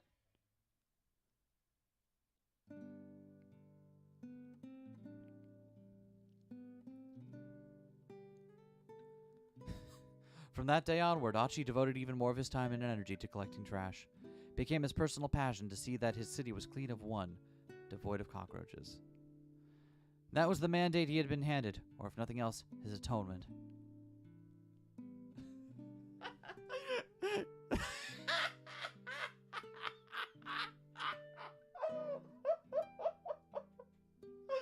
Oh, God! So the hint is going to be we have to actually just kind of leave it be with Tama, right?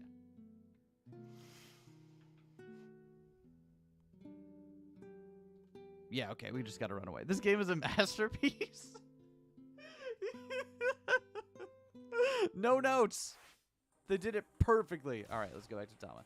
All right, so we can't challenge it to single combat in glorious battle. I snatch up the cardboard box and make a run for it. That cockroach is more powerful than you could ever imagine. True.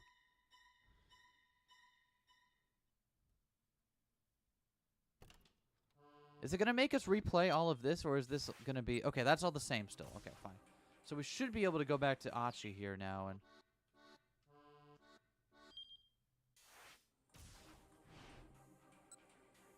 Somebody. If Anu can't do it, you can't. Just give up. Friendship ended with Umaneko. Should be 428. New peak VN. Yeah, it is. I gotta say, yeah, it definitely shows its age in some places, right? Like, it's unavoidable. This game's over a decade old. But, like, I also have to so much respect for the team that made this. Like, holy shit. I'm kind of sad that this isn't more of a widely adopted style, because it's really charming in so many ways. Alright, so we should be able to just skip ahead here.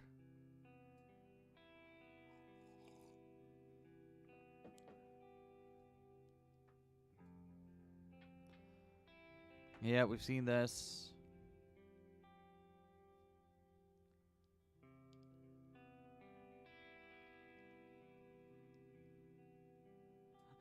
I love how the characters in this game helpfully wear their interests on their t-shirts. Thanks, Achi. Alright, cool. Okay, then. Okay? If you're really that sure about it, I guess I could use your help a little while longer. Hitomi flashed him a little smile. Man, she's so cute, Achi thought.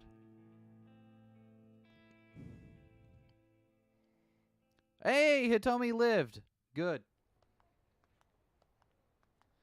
Yo! Okay, so this staircase right here, like this particular walkway, you can also see this in Twui and Neo Twui. Yeah, because this is back in Dogenzaka. Yeah. Or back towards Dogenzaka. Oh, yeah. Another one of those locations that I just now recognize because it's been in enough JRPGs. Fucking brain poisoning. Sneaking out from the alley, Achi and Hitomi began to make their way along the side streets back towards Dogenzaka. It was a pretty big detour compared to taking the main thoroughfares, but that would be worth it if they avoided the man with the cane. Achi looked over at Hitomi as she walked alongside him. One of Cat's murals is here, even. Yeah, see, because this, like, in Twui, this is right next to Cat Street. This is right down the road from there. And there's one of the big murals here, and then just down the corner is where you fight Leo Cantus that one time. Yeah. Her face was solemn. He could feel the intensity of her worry for her sister. Oh, well, look who's got himself a little cutie. The sudden call startled him, and he spun around. Yo mean clean. Over here. Achi spotted a young man up ahead, sneering at him. At his side were two others. Achi recognized the lot. SOS. Hitomi let out a nervous squeak. Achi. Don't worry about them. He led her onward, attempting to stride right past the trio. Well, hey now, you just gonna ignore me? It's pretty damn rude, especially coming from someone who used to be an old buddy of yours. The three toughs moved to bar Achi's path. Oh, she is hella fine. Come on, aren't you gonna introduce us? Hella fine. It means extremely attractive. The etymology of hella is somewhat unclear, but meaning is undisputed. Very, a lot of, totally, and the like. Potential synonyms for hella fine include mighty fine, fine as hell, and bangin'. Thank you, game.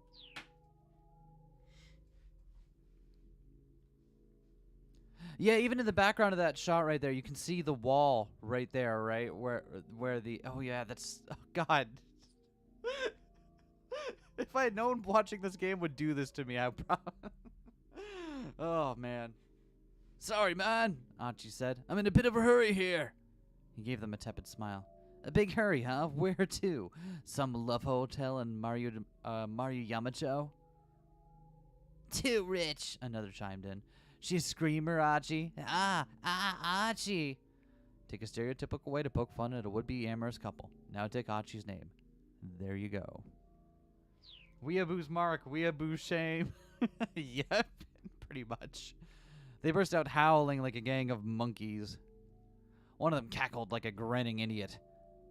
Achi! Achi! Achi! Achi felt his anger boil. These guys were in sore need of a major ass-kicking. But there was too much at stake.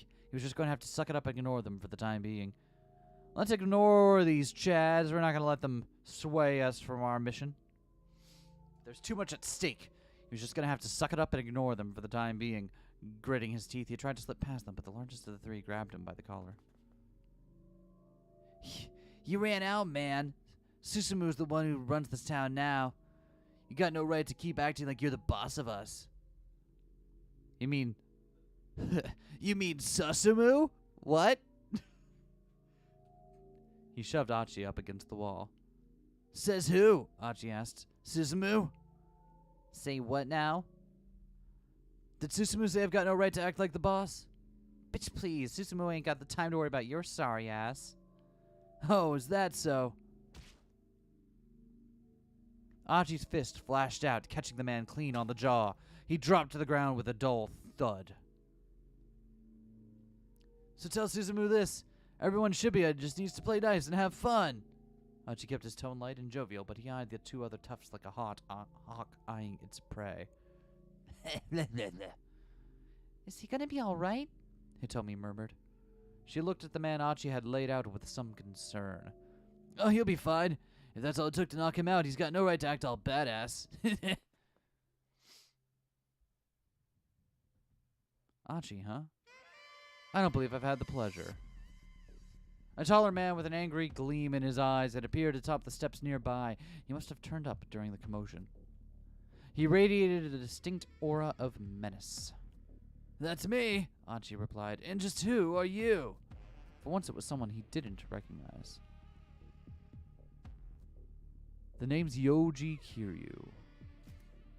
Used to roll with a gang from Ikebukuro until a few months ago, known as the Killer Whale of Bakuro. He answered any and all resistance with his fists. His crazy antics led to him being kicked out of the gang, however, and lately he's been hanging around Shibuya. I joined up with SOS after you left. Now I'm Susumu's number 2 guy. The newcomer stared at Archie's face, sizing him up. Got some eye crud there, buddy. A legendary founder. I've heard so much about you. The founder. It had been a long time since anyone had called him that. There had been a bunch arguing over who would take charge of the new group that was forming to set things straight in Shibuya. At some point, folks had started hailing him as the force behind SOS. But founder, that was just something his buddies called him. He had never paid him much heed. Tired, the Kubrick stare wired the eyeball close-up. Right? If I can't see the eye gunk collecting in the corners of your eyes, it's not close enough. Shibuya was a place for fun, not hierarchies. At least in Archie's mind, that was how it ought to be. Burnings! Oh, that is some great pants, my dude. Like how you busted up some mean old drug dealers, rescued your pals from Yakuza bondage.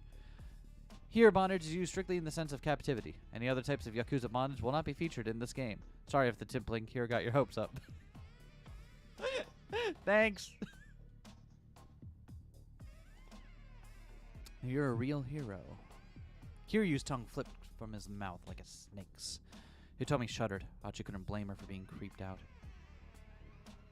But that's not all in the past now, isn't it? Kiryu continued. You went modestly on your way.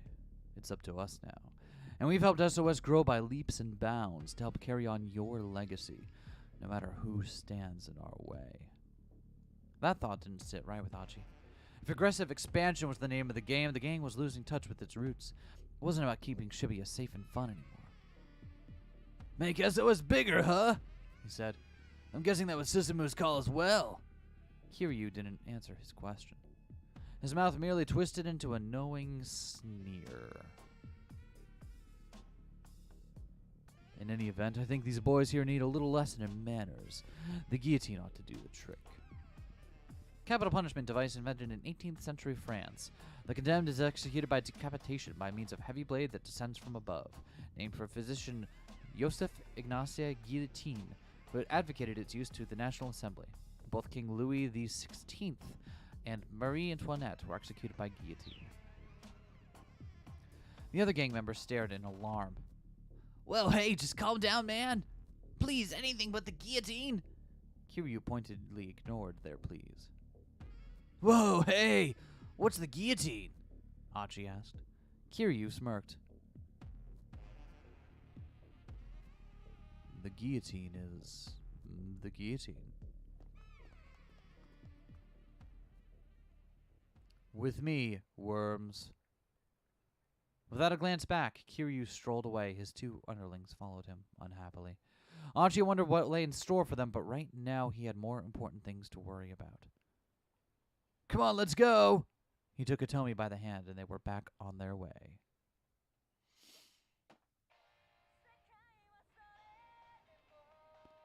Oh, Hitomi perked up. that's me. She reached into her pocket and took out her cell phone. Huh? She stared at the screen with consternation. What is it? Archie asked. It's an email from Mr. Tanaka. Who's Mr. Tanaka? He works with my father. I'm not sure what I should do. Archie remembered that the criminal had warned her against contacting her family or the police. She seemed reluctant to even open this message. I'm sure it's fine just to read an email, he said. Besides, he's not the police and he's not your family. Yeah, you're right. What's the guillotine? Pretty sure the word is self-explanatory. The restriction, the full spectrum of Yakuza bondage is a wasted opportunity to expand the game's demographic, right? I don't know. I feel like it'd be strange, a little out of place. I mean, I've played weirder games that just start getting sexy out of nowhere for no reason, but hey, sure, okay, I'm down. Hitomi scanned the message anxiously. Sounds like he's worried about me, she said. Then does he know about the kidnapping? Yeah, I know my father trusts him. And he's always been so... Hitomi cut herself short. Still, it was clear to Anji that she and this Tanaka person had some sort of close relationship. I wonder if it's safe for me to let him know what the situation is. I think it should be, Anji told her. I mean, the kidnappers aren't going to know you sent an email, right? Hitomi began typing out a response. Anji watched over her, wild speculations running through his mind. There's no way a mild-mannered young lady like her could be dating one of her father's coworkers, was there? Osawa. I thought we did find an Osawa's route. Are we blocked in Osawa route? Oh, we are blocked in Osawa route. Right. Okay, well, hold on. Let's actually take this jump then.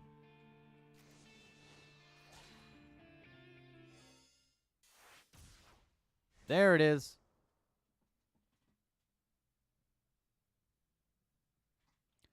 Here, take a look at this. Huh?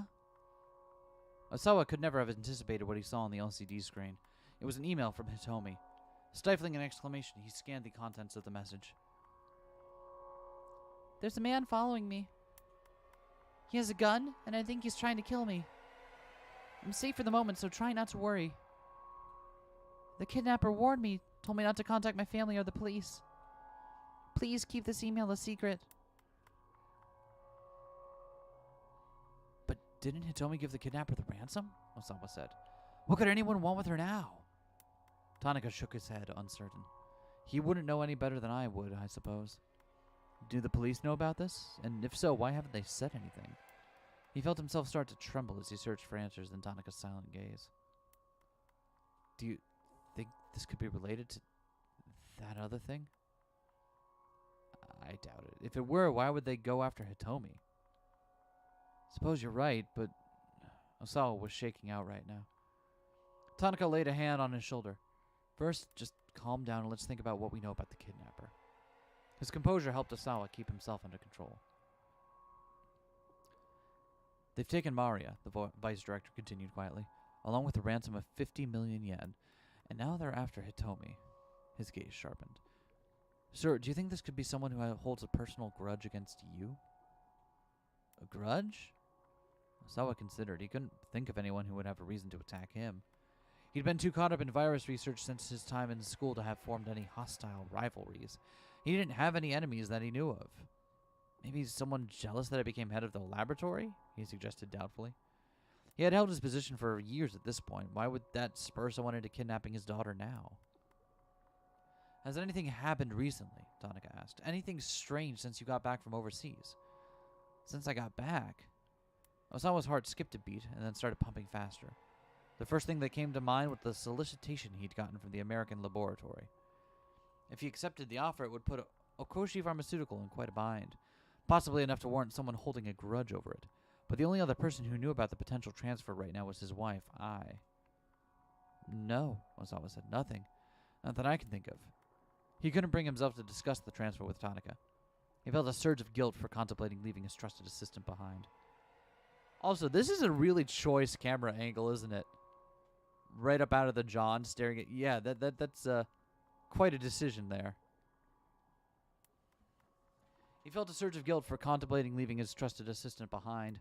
If he did make the move to America, he planned to recommend that Tanaka replace him as a department director. Still, he didn't expect to make up for his abandonment. All right, I'll see what information I can find then, Tanaka said. The kidnapper had forbidden any contact with either family or the police, but Tanaka was outside of that circle, and he knew how to handle himself with discretion. I'm sorry I'd have to put this on you, Osawa said, and thank you. For now, let's see if we can get Hitomi to exchange some more emails. An uncomfortable thought suddenly occurred to Osawa. He blurted it out without thinking. Why do you have my daughter's contact information on your phone? Tanaka gave him a worried look. Sir, I promise I can explain once all this is over.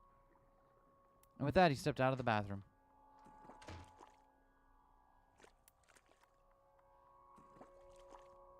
Something in the tone of his final words left Osawa to wonder. Could it be that Tanaka and Hitomi were dating?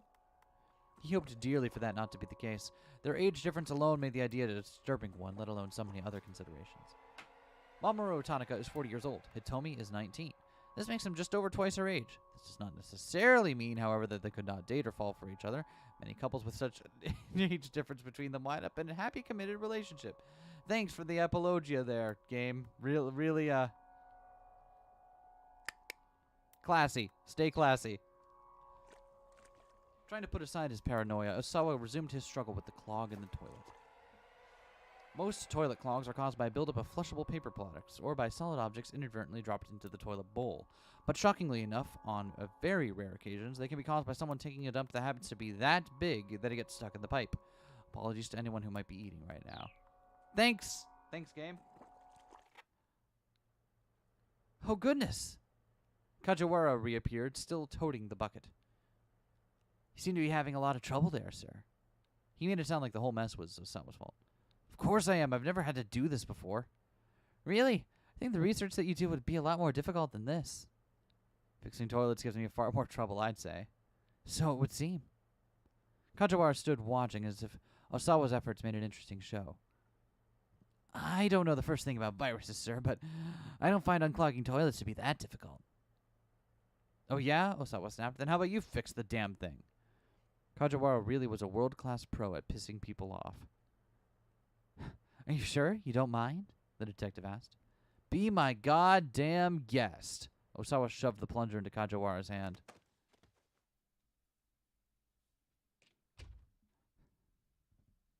Leaving the detective to handle the toilet, Osawa marched back to his study.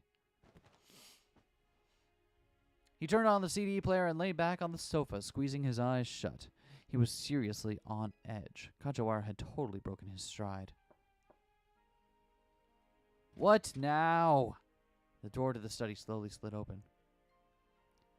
It's Detective Kajiwara, sir. Please don't come in here without asking. My apologies, Mr. Osawa. I just wanted to inform you that the toilet has been fixed. Right. Fine. It's vaguely Lynchian, and I can't explain why. Right? There's definitely that quality to it. I agree with you for sure. Osawa hardly cared. He just wanted this guy to give him a little peace. Why? Is that really all you have to say, sir? Nary a compliment or an encouraging word? Maybe a good job, Kajiwara, or you're getting a promotion, detective. Osawa blew out his breath in exasperation. How? How are you a detective? I'm not sure I get your meaning, sir. You are completely clueless. I'd like to ask your superiors to replace you with a detective who knows how to take his job seriously. Mr. Osawa, with all due respect, it's unusual for a precinct detective like me to be stationed here at a victim's home. What's your point? Not to brag, sir, but I happen to be an exceptional detective. Kajiwara beamed with pride. In fact, I made an excellent showing in the Superstar Detective contest we had on our police social media service. Wait, what? Oh, social media and all. Okay, so gather around, everyone. A social media service is an online platform whose primary feature is allowing people to connect with one another. The police-exclusive social media network that Kajiwara belongs to, Poxy, is very strictly regulated, with any abusive language, slander, sexual content, or bad jokes deleted almost immediately. For a moment, Osawa thought the bolt was of incredulous anger that shot through him was the onset of a stroke. How could a single person be so utterly infuriating? And you can't tell anyone about this, Kajiwara went on obviously. But this summer, a new detective manga is starting up, based on me.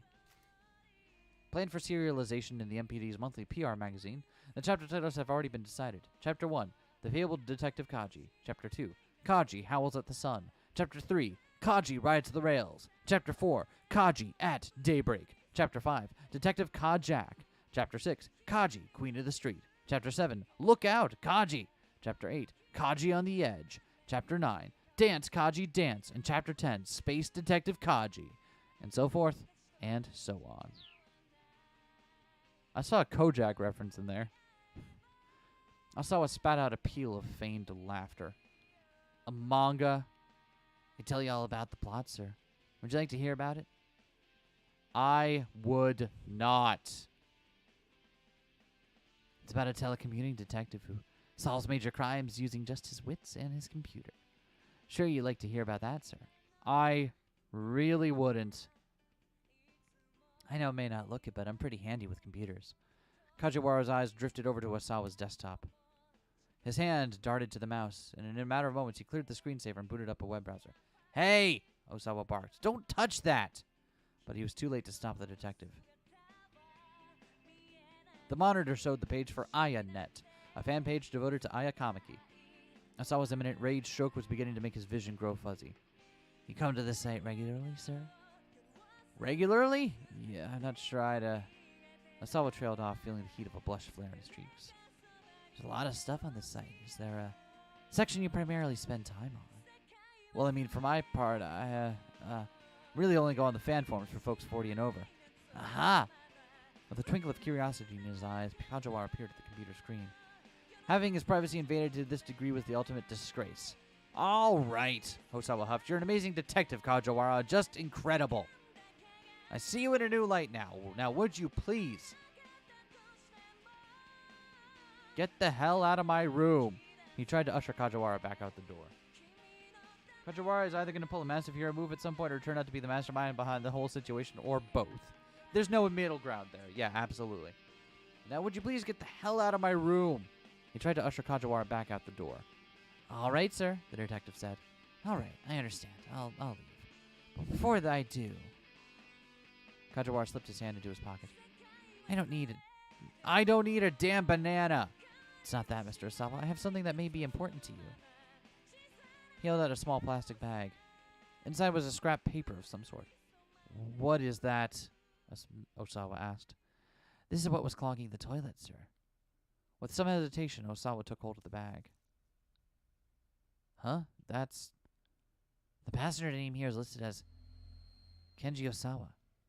In a plastic bag was a plane ticket, specifically the one for his upcoming flight to the U.S. the following week. He'd left it out on the desk. How would it wind up getting flushed down the toilet? This looks like it's pretty important, sir, Kajiwara said.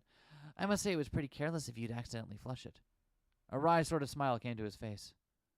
Although, the detective added, I suppose the question of who flushed it is another matter entirely. Osawa was at a loss for words. Someone had tried to flush his plane ticket on purpose. He was sure of it.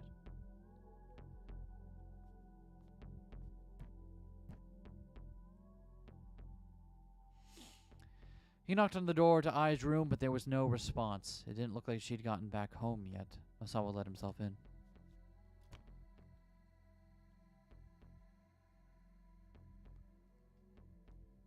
The stinging scent of her perfume pervaded the room, which was decorated all in white. Clothes were strewn all about as if to put her slovenliness on display. She'd been like this ever since they'd gotten married, and Osawa had long since stopped caring. It must have been I who tried to flush the ticket. He knew she didn't want him going to America, but still, couldn't she have found a better way to get rid of it? Thanks to her, he'd been stuck hunched over the damn toilet, fighting with the plunger. Osawa sat down on the bed amidst the brand-name clothing, then he spotted something odd down by his feet. It was a gold cigarette lighter. Just when had I picked up smoking? Osawa picked up the lighter and set it on the shelf next to the bed. He started out of the room, but stopped as he noticed a scrapbook on the bookshelf.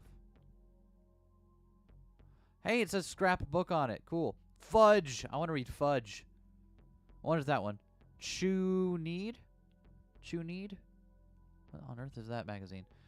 The rest of the shelf was filled with fashion magazines, so the scrapbook definitely drew his eye. Curious, he took it down and opened it. The book was filled with articles and write-ups about the results of Osawa's research and the company's various achievements. Flipping through the pages took him on a trip down memory lane. There was even an old company memo welcoming Tanaka on board as his new vice director. There was a photo of Osawa shaking Tanaka's hand at the party celebrating his new position. It was a little peculiar to think that she had bothered to keep something so trivial. A series of magazine articles was nestled in between the pages further into the book. These hadn't been clipped out for inclusion in the scrapbook itself. Osawa glanced through them. Floundering, Okoshi Pharmaceutical arranges marriage of political convenience. It was a self-indulgent piece from some rag called 4-Star General Gossip, from right after he and I had gotten married. Sorry, Minorikawa. When the piece had first run, he'd been too furious to read it. Now he gave a quick looking over. It was pretty much exactly what he had expected. It talked about how one of the corporate directors had sacrificed his own daughter in order to keep one of his researchers on board. Sacrifice, allowing someone else to come to harm for one's personal gain. In this case, the term is used figuratively, not literally. Referring, of course, to Makino offering Osawa Ai's hand in marriage.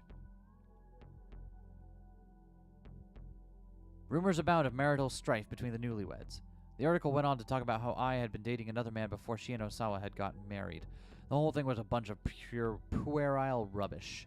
Any marriage involved some kind of calculated self-interest, after all. Whatever the reasons for their own union, nothing changed the fact that I was now his wife. With a faint sigh, Osawa put the scrapbook back on the shelf. Feeling disconsolate, he returned to his study and began flipping through his CD rack. His eyes scanned for Aya Kamiki's album For Tomorrow, Forevermore. A lot of her more experimental numbers were on that album. Given how discombobulated he felt right now, this was what he needed to hear. Again, Osawa reflected on how there had been a time when he didn't care about music at all. He'd simply purchased copies of the most popular CD of the moment as a birthday presents for his 2 girls, and that had just happened to be an album by Aya Kamiki. Hitomi was thrilled by the gift, but Maria hadn't seemed terribly fond of it. The next day, she tossed her copy back on her father's desk.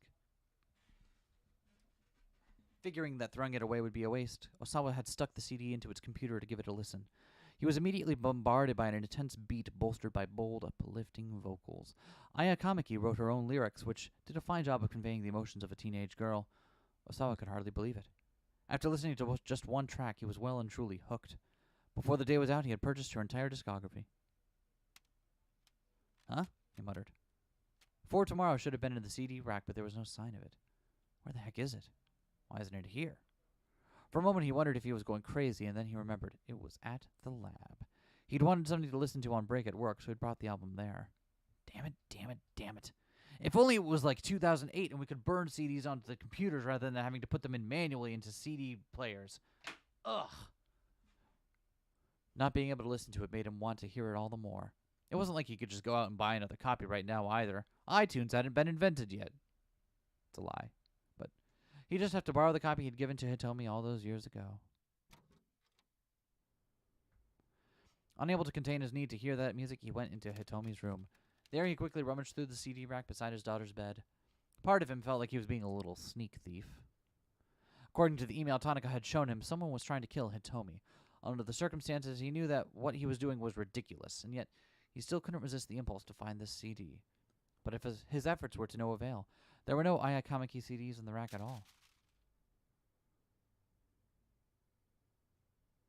Osawa pulled out every CD on the rack, but they were all classical music. Oh, Dvorak? But Dvorak presented with an album cover that has a telephone pole on it? Okay. Mozart, Symphony No. 9. I don't know who that is. I don't recognize any of these ones. Let's see. He slumped back in disappointment. It had to be somewhere in her room. Osawa jumped at the sound of his cell and fumbled to get it out of his pocket. Makino's name was displayed on the LCD screen. I'm out front. That was all Makino said before hanging up. Hurriedly, Osawa began tidying up the CD rack. As he worked, he thought about what he was going to say to Makino. To think that someone had violated corporate policy to such unethical ends and sullied his research. Osawa wasn't about to let anyone get away with it.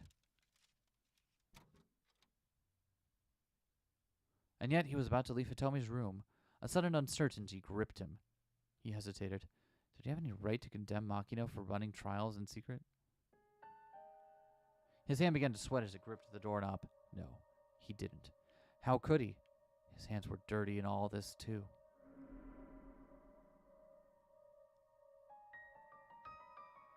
We need to keep this a secret, just between us. It'll be fine. We've already cleared animal testing.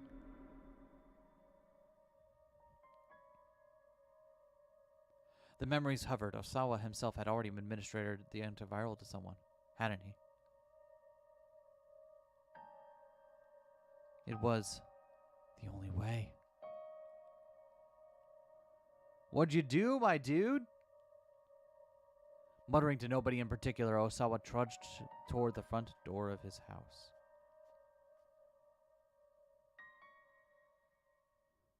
To be continued. All right. Let's take a quick break here, since it's been about 2 hours or so. Wow. We can't get anyone out of here today. We finally got Osawa down to the end. Alright, so we're going to take a quick break. Y'all know the drill. Stand up and walk around for a bit. Drink some water. Eat some food. Take your meds if you haven't yet. All those little things you got to do to take care of yourself today. I'll be back in about 10, and when I come back, we will pick a new story to start in on. See you then. Probably continue Archie's.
I'm back.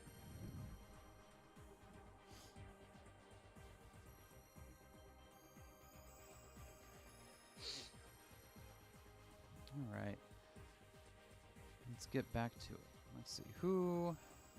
I think we're going to continue on with Achi, probably, because we were in the middle of something before we jumped away here. So let's keep going away. Plugging away at Achi's story. Alright, give me up.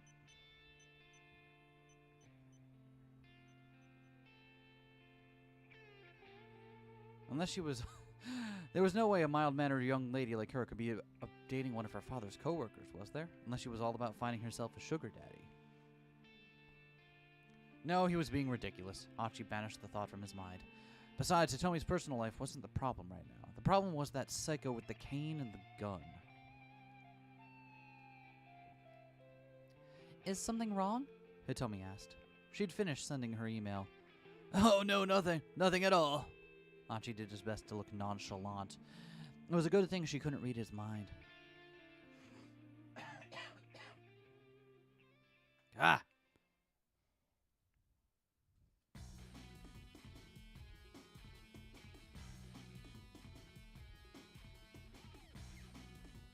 They exited Center Gai and resumed their approach toward Dogenzaka by way of Maruya Macho. There are many hotels in Maruya Macho. These are not ordinary establishments, but are rather the sort of hotel where two people who are so inclined might redacted. A couple heading to this kind of place in the early afternoon would, without a doubt, be assumed to be bent on redacted. You may be wondering whether or not an option for these two to get up to mischief will appear at a selection prompt. Well, don't get your hopes up. This isn't that kind of game. Another long detour to decrease their odds of not running into the gunman. They made an unlikely pair. Scruffy Achi, limbs lackadaisically swinging to his side, hide his embarrassment, and brisk, purposeful Hitomi. Achi found himself watching her out of the corner of his eye. He could still feel her anxiety. He wished there was some way he could ease her fears. Hey, Hitomi, mind if I ask you something? Huh? Sure, go ahead. Okay, so, I realize this might be kind of a weird question, but, He put on a serious face. what does the eco and eco-friendly mean? Huh? I know it's about helping the Earth and all, but I don't know what it really means, you know? Hitomi thought for a moment. Pretty sure it's short for the English word ecology, which is the science examining the relationship between man and nature. Ecology is a subset of biology that deals with the reciprocal relationship between organisms and their environment. Nowadays, the term can also refer to cultural and social effects on the global environment. The latter usage can be broad and imprecise, making the exact meaning somewhat difficult to find. All right, science! Pleased with himself, Achi chattered on excitedly. A faint smile crept back onto Hitomi's face. Say, you ever hear about the clean river here in Shibuya? A clean river in Shibuya? Really? Ask 100 youngsters outside of Shibuya Station the same question, and you'd probably get that same answer 100 times. Yeah, the Shibuya River. You know, that drainage channel we saw earlier? Wait, that's the clean river you're talking about? By no reasonable definition was the Shibuya River what anyone would call clean. That's the one! Achi grinned at her confusion. See, the river used to be clean a long time ago. I read about it in this old book called Science Strikes Back. A popular monthly magazine abbreviated SSB. The series has been running for 29 years now, but the Strike Back appendix is still immensely popular with children. The woman who handles home deliveries is known as the SSB lady, and children wait excitedly on the 25th of each month for her to make the rounds. I'm sure they do. I used to have that book. Hitomi chirped, her eyes wide with excitement. You're talking about that bit with the river that got turned into a song, right? The famous 1912 song Haru no Ogawa, The Spring Brook, with lyrics by Tatsuyuki Takano and music by Teiichi Okano. It is said that the song was inspired by the view of the upper course of the Shibuya River during Takano's childhood. In the modern day, there is a stone monument bearing the song's lyrics in the along the Odayaku line between Yoyogi Hachiman and the Sankubashi.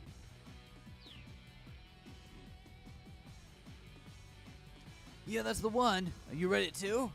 I did. Achi felt a giddy rush at this unexpected connection they shared. Imagine if there was still a clean, beautiful river here in Shibuya. It'd be the perfect place for taking a romantic stroll. Hitomi looked up at Achi. She seemed to share his joy in this idea. Wouldn't it be amazing, Achi said, if that dirty little channel could be clean like it used to be? It would. Maybe as amazing as the look on Hitomi's face right now, Achi thought. Hitomi, tell me some more ecology stuff. Hit me with whatever you got. She seemed happy to oblige, and so as they walked along, Hitomi explained the bits of knowledge she'd picked up over the years. Achi was quiet, hanging on her every word. The return to Dogonzaka became an impromptu environmentalism lecture. Hitomi continued until she'd exhausted her ready knowledge. I just don't get it. Achi grumbled when she paused at last. I mean, why is it a bad thing if the planet gets warmer? Wouldn't that make winter in places like Hokkaido way easier? My dude! No! No, you see, because if the whole planet gets warmer, it'll cause the whole ecosystem to collapse. Achi racked his brain. And the ecosystem is, what again? Is that like a solar system? Images of the cosmos filled his imagination. No, not really. Hitomi said. So it's more like a sound system then. No, not really. I'm regretting putting my life in this guy's hands. Oh, but anyway, you were saying the problem is with the what was it again? Carbon, Dioxide? Yeah, that stuff. I'm gonna have to cut down on that. Sure. That settles it, Achi declared proudly. No more soda for me. Soda? Hitomi asked. Yeah, it's carbonated, right? Hitomi burst out laughing. What, I'm serious. You don't think I could do it? I'm sorry. Hitomi said, catching her breath. It's just... Her face froze, her mirth abruptly vanishing. Oh no. Huh? Achi stared at her face in alarm. What is it? I guess we were pretty loud talking about the sound system and stuff. He turned his attention in the direction Hitomi was looking. The man with the cane was bearing down on them. Oh, come on, you've got to be kidding me. He grabbed Hitomi's hand and ran. This time he headed for the main road, hoping to get lost in the crowd. Hitomi struggled to keep up. She was exhausted after all their earlier running. You can do it, he told her. This guy's got a cane. We can outrun him. The assassin was still hurrying after them. Once we get around the next corner, we'll be out on the main road. Yeah, okay. She strained to get the words out. Bit by bit, her feet were slowing down. It was another 50 meters or so to the main road. Achi realized that they might get caught before they got there. Sorry, Hitomi, He exclaimed. but I gotta do this. He scooped her up in his arms. Ah! By the time the squeak had escaped her mouth, Achi was already running full out. Achi, please put me down? Don't worry, you're super light. Achi glanced back and saw the assassin, now far behind, break off his pursuit. But just as they rounded the corner, he heard the man call out to him.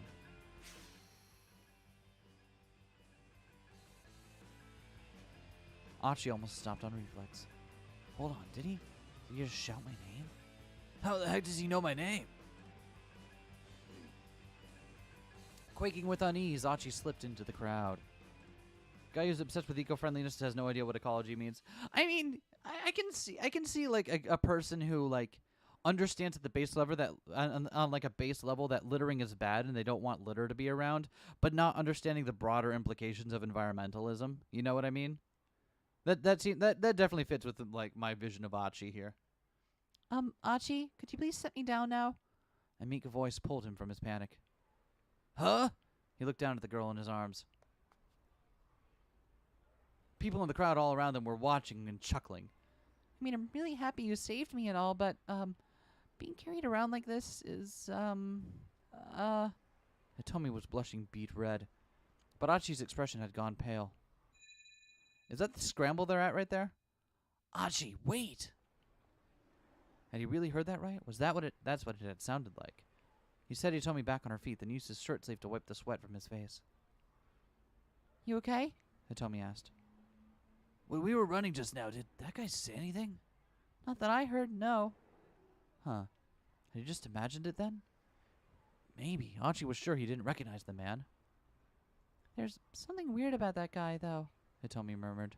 She furrowed her brow. No matter where we run, he keeps catching up to us. It's almost like he knows where we're going. She was right. Finding a particular pair of people in a place like as big as Shibuya bordered on the impossible, and yet somehow the assassin had tracked them down several times now. Yeah, Archie said. it's like you got some way of locating us or something. He got a sudden idea. That's it. What if they're doing the whole tracking thing, but like backwards? What? Hitomi's eyes widened. Okay, so you know how in police shows they always stick like a tracking device in the bag with the ransom money? Like that, but backwards. Okay, so backwards isn't the right way to describe this, but Archie doesn't realize that. He does seem to know what a tracking device is, at least. A radio transmitter that can be located by the signal it emits. The Japanese police sometimes refer to this as a beeper, not to be confused with the English slang term beeper, meaning a pager. Holy fuck, I haven't thought about pagers in like...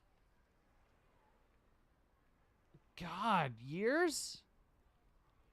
Whenever the last time I played Steins Gate was the last time I thought about a pager. That's the answer to that question. Shit. God, I'm glad pagers sucked. Like I don't know why anyone wanted those at all. Jesus Christ. Okay. Pager's greatest phone. Like again, the thing is they were so inconvenient and so unpleasant to use that it's like only the people who absolutely needed them should have had one, right? Like they just sucked so much. Ugh. I like ugh. I'd rather have my flip phone back than deal with a fucking pager. Anyway. Backwards? Yeah, like instead of putting the tracker on the money, they put it on you. Hitomi frowned. I don't see how I could possibly have a tracker on me, she said. I mean, I'm just wearing my clothes from home. Oh, well then how is he doing it then? Barely a moment passed from the moment he got the words out of his mouth. Once again, the man with the cane stepped out onto the road ahead of them. It really did seem as if he knew exactly where they were going to be. How the hell is this happening? Archie groaned. He reached for Hitomi's waist, ready to pick her up again. It's okay, I can run by myself. Archie took her by the hand instead, and they raced into another alley. Better than Apple? Yeah. This guy just will not give up. At the far end of the alley, he could see a forklift parked beside a pile of cardboard boxes. Archie decided to hop into the forklift and drive it at the assassin. I don't think that's the solution here, but I kind of want to see what happens here. Let's do it. This ends now. Archie leapt into the forklift and hit the ignition. The engine roared to life. He lowered the forks and stepped on the accelerator, picking up the pallet of cardboard boxes as he charged toward the man with the cane. The tower of boxes struck the man with a thud. Archie kept accelerating, driving him back a good 10 meters or so. The gunman let out a low grunt at the impact.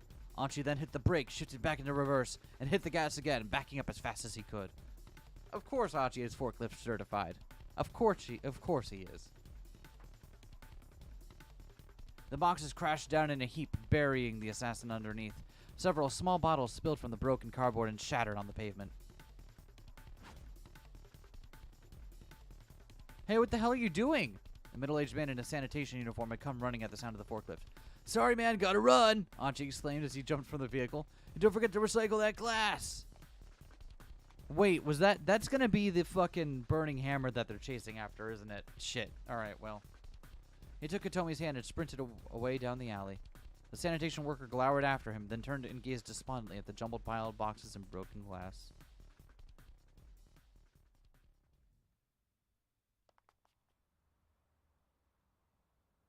Their ragged breathing echoed through the maze of side streets. All of that work just to wind up fleeing for their lives again. Archie ground his teeth in frustration. There are two main types of teeth grinding. The subconscious act of gritting one's teeth together while asleep. Gritting one's teeth together as a response to anger or frustration. Here we have an example of two. At roughly the same time, Minoru Kawa was grinding his teeth while trying to keep to his schedule. Do we need to jump to Minoru? There's Tama. Minoru Kawa? Yeah, we do. Let's go ahead and jump to Minoru Kawa here.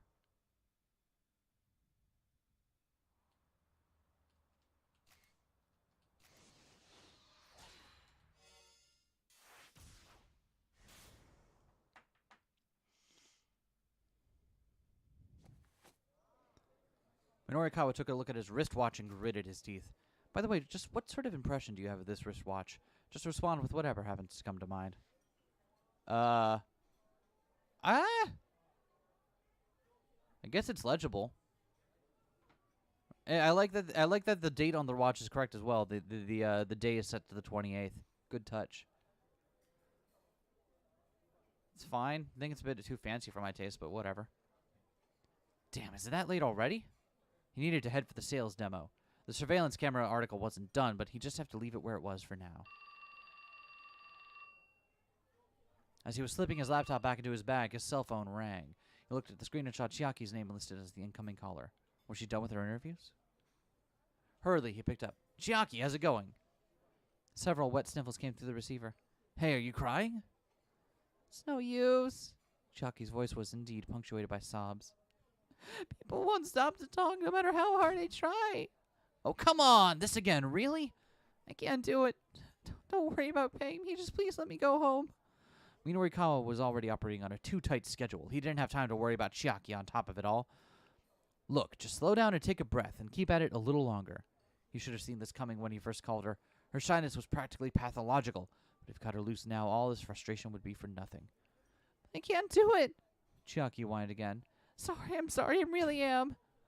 Look, just calm down. I love how his half of the screen is getting slowly and slowly bigger as he's yelling down at her. We killed the terrible diet drink, what a loss for all of humanity. True. Minorikawa was practically screaming into his phone. Just stay where you are until I get there, okay? Got that? Whatever you do, just don't move. Leaving the money for his coffee on the table, he strode out of the cafe. Street interviews were tougher than they looked. Not many random passerby were willing to stop and do a back and forth. Still, being able to talk to people on the street was a fundamental skill for a freelance reporter. All Minorikawa wanted was for Chiaki to put in a little effort and make it happen. Although he found her personality frustrating, he actually quite liked her writing. Reading her words, you'd never guess what she was like in person. If she could just break the right story, he was sure readers would be quite taken with her. There was no time like the present.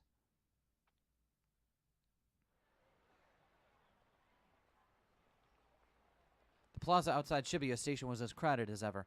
Minorikawa looked around and soon spotted Chiaki. Hey, what are you doing? He asked. She was hunkered down in front of the statue of Hachiko, squatting in an odd position. A group of kindergartners were gathered nearby, peering at her with sadness in their eyes, like she was a stray dog or something. A pair of girls from Midoriyama Academy's kindergarten. They always hang around the train station after school. They're quite fond of killing time inside the Tokyo 5000 series display car, the new landmark by the Hachiko entrance. The beat cop at the station's police box has nicknamed them the Kinder Partners. Cool. What's this all about? Minorikawa asked. This is how I end up when I lose my self-confidence. I just want to hide. Oh, for crying out loud. Get up, will you? I don't want to. Stop crying. Chiaki sniffled and wiped at her eyes. Let me ask you this, Minorikawa started down at her. What was it that made you want to be a freelance writer? Well, it's because I wanted to try my hand at writing. Dangling a bit of mucus bobbed in and out of Chiaki's left nostril as she spoke. Okay, Minorikawa followed. And why's that? Well, I'm too embarrassed to say. Chiaki hid her face in her hands. Okay, never mind that then. Right now, you have a task that's been handed to you. You can't just say you can't do it. Minorikawa tried to keep his tone calm. No magazine in the world is just going to let a novice writer write about whatever they want. You have to prove yourself first. Get your fundamentals down. I already know all that. Minorikawa took the notebook from Chiaki's hands. Hey! She squeaked. Wait, you've only talked to one person so far? There sure wasn't going to be a story in that. Yeah, well, not a person exactly. What's this here? A cat? No, I mean, yes, there was a person in a cat costume. Do we need to hop over to Tama at some point? Yeah, we need to hop over to Tama. So let's go ahead and do that.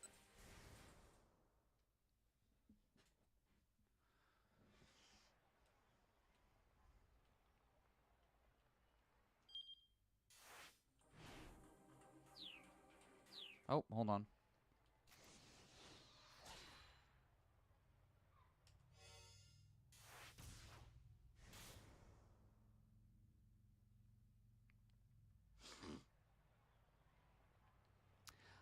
What should I do? Where could the truck that took the burning hammer possibly have gone? I'm standing there racking my brain when I hear a voice call out from behind me. Excuse me. Are you, happy with your life right now? I turn to see a woman holding a notebook. I mean just, sorry. Do you mind if I ask you a couple questions? I do not have the time for this right now. I'm more than a little busy. Oh, no, I understand. I understand if you can't. She's giving me this hyper-intensive stare. I can't tell if she's trying to be intimidating or if she's actually afraid of me. Something about her is definitely off. Way too jittery and suspicious for my liking. Whatever she wants, I'd rather not get involved. I'm actually pretty busy, I say. Oh, but, just real quick. It'd be a huge help. Please. But, please. Please. She bows. She bows so many times she looks like one of those drinking birds. A toy bird that functions by means of a simple heat engine mechanism, causing it to continually dip its head into liquid, then rise back up. Sometimes falsely claimed to be a type of permanent perpetual motion device, once a common sight in offices in the world over.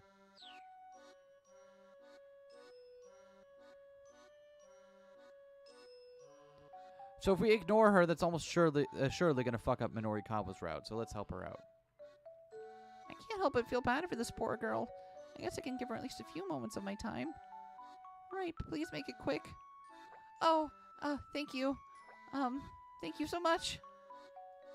She goes back into drinking bird mode. So what was the question? Oh, right, so, are you, happy with your life right now? Well, right now, as you can see, I'm a cat. Oh, a cat. Yeah, I see. A cat. Yeah, So, I'll put down cat. She just waits the word cat in her notepad. Right, thank you. Are we finished already? Yeah, we can finish right there. She hangs her head a little and looks away. Well, that sure was quick. Not sure what it was all about, but did I really give her enough to be useful? I doubt it, but hey, at least it was over fast. I head off in search of the burning hammer once more.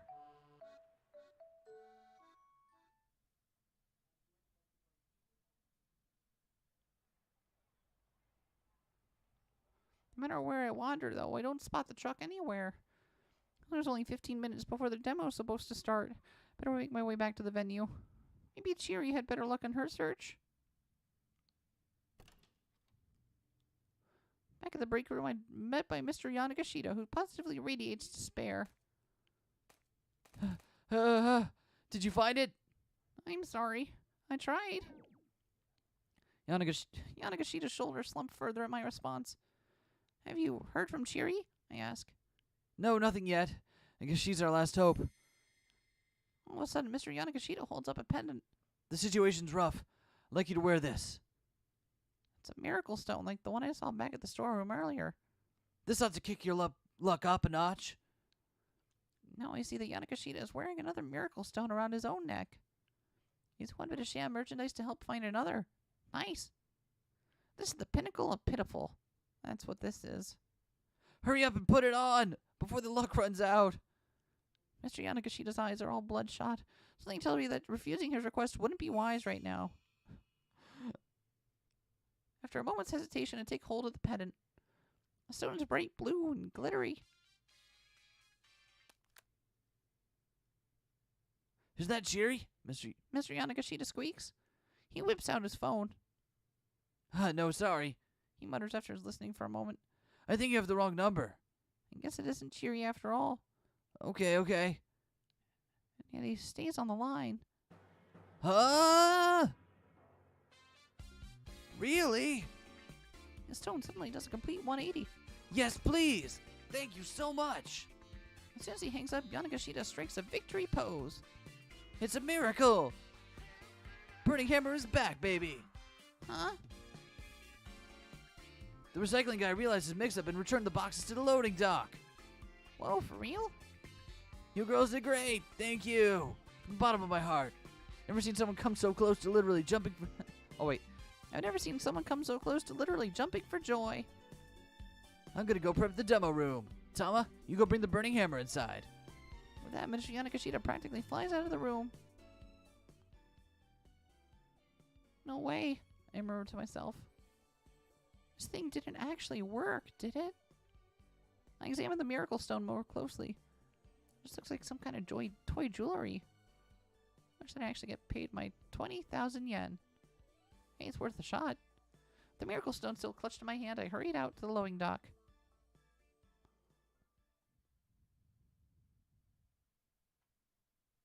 I braced myself before actually stepping out the door. It's not there.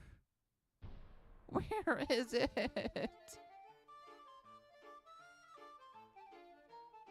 I look and look, but I see no sign whatsoever of any burning hammer. In a panic, I call the recycling guy. Well, I definitely returned it to the loading dock. I can assure you of that. If you're telling me it's not there now, unfortunately, that is not my responsibility. He hangs up. Didn't even sound like he cared. I look around a little more, but to no avail. Yeah, it's definitely not here. Someone else take it, maybe?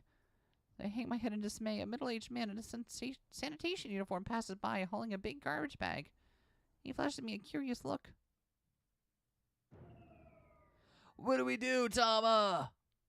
Mr. Yanagashita freaks out when he hears the burning hammer is missing. Please, you gotta give me something. I'm not really sure, sir. Now my boss is even bigger wreck than he was before. This job is toast. My money I was going to get paid is going up in smoke. Just like all my hopes and dreams at this point. I guess maybe we could try selling the Anagachis or something. It's not much of a suggestion, but it's all I've got. Mr. Yanagashita looks at me intently. Wait, what did you just say? Huh? What did you just say? Or something? No, before that. I guess maybe we could try selling the Anagachis? I can almost see the wheels turning in his head as the smile slowly creeps back onto his face. That's it. That's it. Oh, God, this is uncomfortable. That's it. Sanity damage from lack of burning hammers. I'm certain I see an actual gleam in his eyes. Right then. I guess that's our only real option. No, wait. This is a sign. That burning hammer didn't just vanish by coincidence. Oh, no. He jolts to his feet, his eyes still positively aglow. All right. See you later, Amagachis. We're about to knock you right out of the park.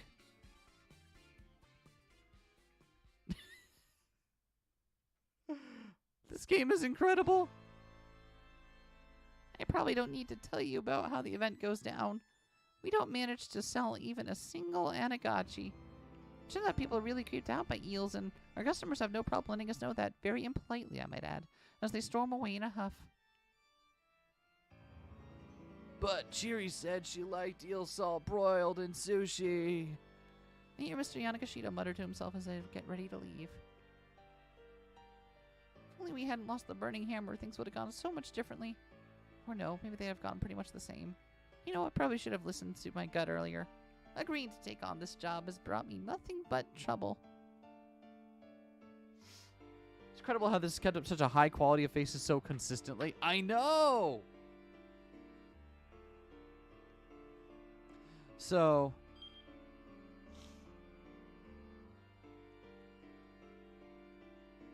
sometime close to 12:40, someone winds up breaking the bottles, turning them into useless garbage. But who is that someone, and what can they do differently?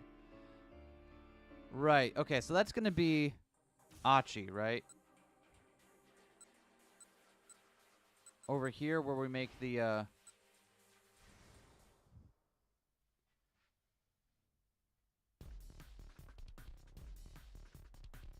feels like both of these decisions, though, wind up with them broken, right?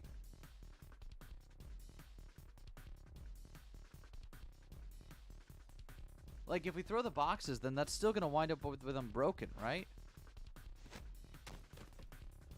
Achi snatched up the nearest box, turned and threw it at the man with the cane. The box was filled with something heavy. This ought to do some damage. He watched with satisfaction as it struck the assassin in the face. The man staggered sideways. Here, have another. One by one, Archie hurled every box in the pile. And one for the road. The last box wasn't properly sealed. It broke open as it struck the pursuer, sending several bottles flying. They shattered as they crashed onto the street, splashing red liquid. The assassin dropped to one knee, scrubbing at his face with his hand. Archie looked on in surprise. He couldn't possibly have hit the guy that hard. Peering at the man more closely, he saw that he was spattered in red liquid. Apparently the stuff in the bottles had gotten in his eyes. Now's our chance. Archie took off with Hitomi, leaving their pursuer kneeling in the alley. Hopefully that means that there's some left for Tama to pick up. I think.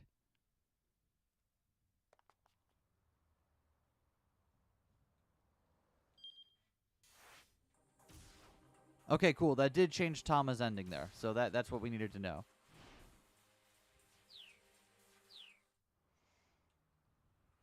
So we're not gonna jump away this time. This time we'll just keep going.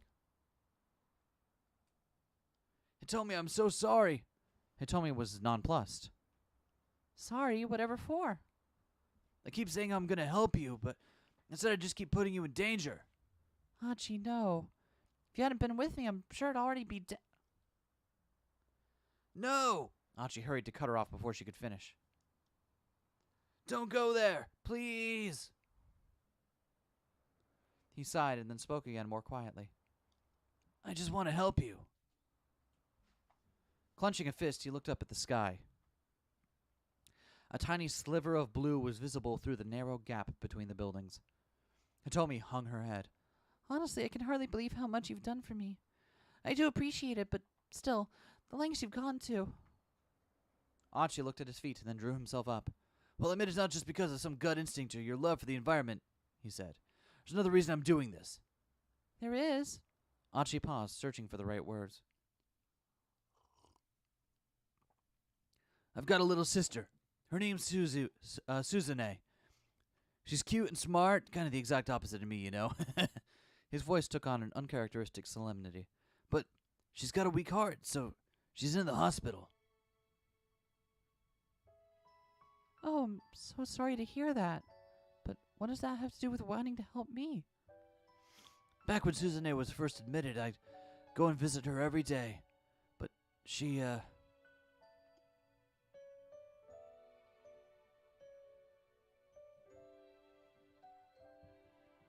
Archie, you don't need to come visit me every day, you know.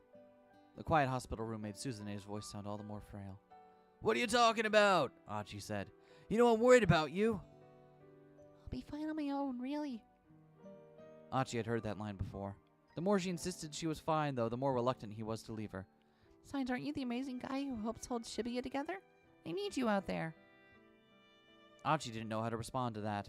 Much as it was flattering to think that he'd played some important role, he really was just hanging out and goofing off with his pals. It certainly wasn't anything for his sister to be proud of. Rather you spent your energy helping people who need it more than me. What do you need? People who need it more than need help more. Who could possibly need help more right now than you? Archie scratched his head in confusion, and his sister gave him a weak, tiny smile. You'll figure it out, She said. I'm sure they'll find you soon enough. But I'm going to be here with you. I'll be fine. Suzune's face was pale, but her tone was firm. My big brother is going to be out there doing his best to help people. That's what makes me happy. That's what keeps me going. Her voice was clear and unwavering, as if to head off his rebuttal. All right, Archie said with a reluctant sigh. so then I guess, I'll go out there and help people who are in trouble? Satisfied, Suzune smiled. Thank you. And you could promise me one more thing? Of course, anything you like. He thumped himself on the chest. If you're going to help someone, make sure you see it all the way through to the end, okay? Okay, No calling it quits partway through, yeah? you got it. Just worry. Suzune said. I know you have a tendency to lose interest in things. Look, don't sweat it. I swear I won't give up on this. Archie stuck out his pinky finger. But I want you to promise me something in return. Promise me you won't let this thing beat you. Suzune hooked her little finger around her brother's, her sad smile fragile as glass. And then she fucking died. And so there you have it, Archie said. Kind of a rubbish story, I know. Not very funny. So your sister's heart condition, it's pretty bad? Archie nodded. You know, she called me amazing. There's nothing amazing about me. Suzanne, she's the amazing one. She's been in the hospital so long and so much pain, but she never complains. All I do is hang out and goof off with my friends. He gave a shrug. But I just kept thinking about how happy she'd be if I really did help people. It turned out that finding people in need hadn't been all that simple. The only helpful thing Archie had been able to think of was going around picking up trash. And that's why Suzanne's idiot brother left SOS to be Shibuya's garbage man. Do it for the working class. Archie, What is that again? Do your friends know Hitomi asked. about your sister? I didn't tell them. I didn't want to pin this all on her being sick. I see. At least now Hitomi understood what the fight with all the local toughs had been about. The sound of approaching footsteps jerked them back to the present. The man with the cane appeared at the end of the alley. He raised his gun. There was no time to flee. Archie quickly stepped in front of Hitomi. If you shoot us here, people are going to come running, he said. Guessing you don't want to get pegged for murder. The assassin didn't flinch.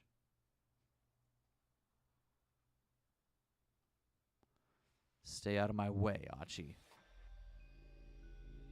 This time there was no doubt. The gunman had spoken Archie's name loud and clear. How do you know who I am? The man stared at him through the sights of his gun. She has to die, Archie. It's for your own good. What does he mean? Hitomi whispered. Archie, what is he talking about? Archie's mind was a whirl. Things were coming at him too fast for him to process. I don't know this guy. Hitomi, please, you have to believe me. But Hitomi took a doubtful step away from Archie. The assassin didn't miss his opening. He quickly aimed at her. Cut the crap, man. What do you mean killing her is for my own good? Once she's dead, you'll understand.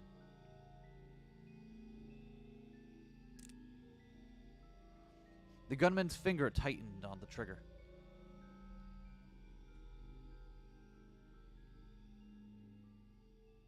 Oh, fuck! To be continued.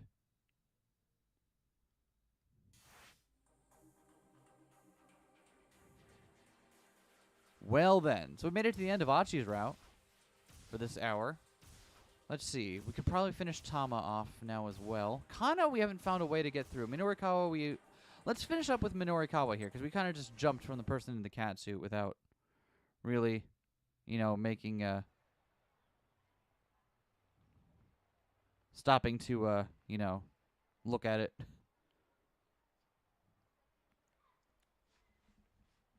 Alright, so there is a person in the cat suit. Yep. Fine, whatever. Now get back out there and give me some more. Minorikawa steered Chiaki toward the passing crowd. what now? Yes, now, we got no time to waste. I'll even stand by and watch for a minute. No, enough of the excuses and get out there. The two kindergartners backing him up. Minorikawa looked on as Chiaki wandered through the crowd. Her anxious demeanor seemed to repel everyone around her. On the rare chance she did manage to flag someone down, the way she stammered through her initial questions made them take right off again. After a minute or two, she shuffled her way back, shoulders slumped. See, it's hopeless. Okay, some advice. First off, you aren't approaching the right people. Some people are clearly in a rush, You're not going to have much luck trying to flag down a businessman who's visibly in a hurry. Now, folks who are waiting on someone, couples, groups, they're going to be less on their guard. But I mean, if I do manage to nab someone how do I keep the conversation going? Chiaki asked. That was indeed the tricky part. Whenever I get an answer I'm not expecting, I get all... Oh, that's her. Whenever I get an answer I'm not expecting, I get all flustered. Chiaki, have you ever played tennis? Tennis? Well, yeah, I was at my school's tennis club.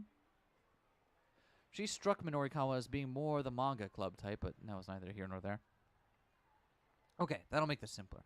What's more fun, rallying with an opponent or hitting the ball off a wall? Rallying with someone else, of course. Minorikawa gave her a hearty nod. And why is that? Because when you hit the ball off a wall, you already know where it's going to come back to. Revelation dawned on Chiaki's face. Oh, It's the same with interviews, Minorikawa said. Don't get flustered. Enjoy the rally. but I don't think I'm composed enough to enjoy it. Don't overthink things. Just let yourself enjoy the small talk. Small talk? Not sure I'm any good at that. She was starting to waffle again. Okay, let me ask you this, Minorikawa said, taking a step closer. Are you happy with your life right now? I'm not happy with my life right now, no. Chiaki muttered. She hung her head in dismay. Okay, start with that, Minorikawa said. Huh? Chiaki blinked a few times as she lifted her head back up. I'm not that happy with my life right now, but what about you? Or, I'm not that happy with my life right now, but what about you? Like that. Oh, okay. A sliver of liveliness had crept back into Chiaki's voice. Minorikawa jabbed his finger right in her face. Right there, he said. Put on that face when you flag people down. Chiaki's smile widened. I'll give it a shot. Thank you so much. Sure thing. Good luck. Chiaki strode enthusiastically into the crowd and tried to flag down a Westerner who was walking hurriedly past. This is Leland, right? I think this is Leland. Did she even listen to a word I said? Minorikawa felt his short-lived triumph melt away. I'm just going to have to teach her everything again from scratch. Then he paused in surprise. Hold on. Okay, good. Whoa. Chiaki had snatched the man by the arm in an attempt to get him to stop. To Minorikawa's amazement, the gambit worked. Before long, it looked like the two were engaged in some sort of animated conversation. Maybe she would get an interview out of this after all. Heck, the look on her face was actually somewhat confident. Sometimes people could surprise you once you got past their surface issues. Now Minorikawa could head to the Burning Hammer sales demo with little peace of mind.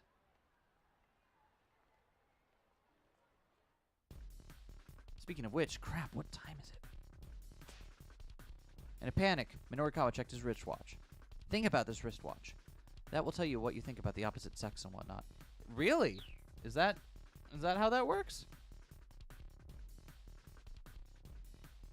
I didn't realize that was how that worked. The demo was set to start in less than 5 minutes. Uh-oh, he really was cutting it close. Minorikawa sprinted through the intersection, heading for Center Guy.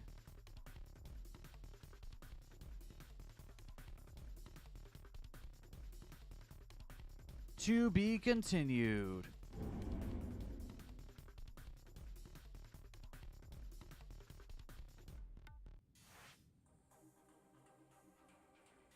Well, all right then.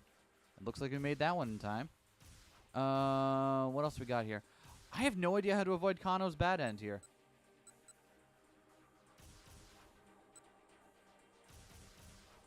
Huh. Well, let's keep looking. Let's keep going with Tama's route, I suppose.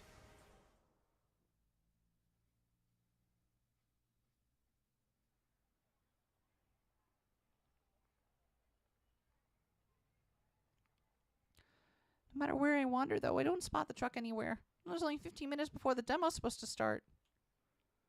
All right, so yeah, so if we go back here,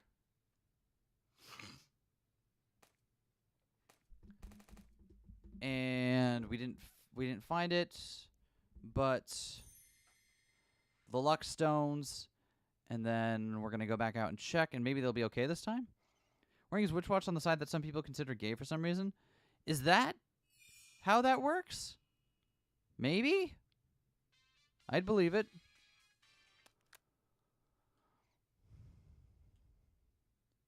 All right. Right. Okay, so this bit.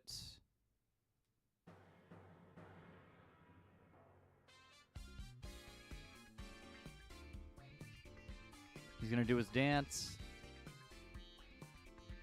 Okay, then we're going to go out to the loading dock, and they'll be here this time. He's got a good dance.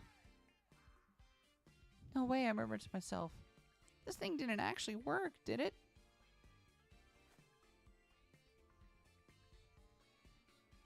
All right, so now we're going to go to the loading dock and... Brace myself before actually stepping out the door. It's there! It's really there! The cardboard boxes are scattered all around outside. Wait, scattered all around? What happened to them? I suddenly have a very bad feeling about this. Apprehension gnaws at me as I open up one of the boxes. No! I shriek and my vision dims. The box is full of bottles of burning hammer. All of them smashed to pieces.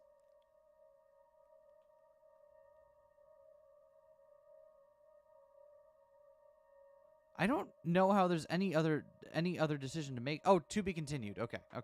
They'd be like, I thought no matter what we did, they get smashed there. So that seemed like a weird inflection point. Yo, what the fuck? Okay, so what the hell is wrong with Kano?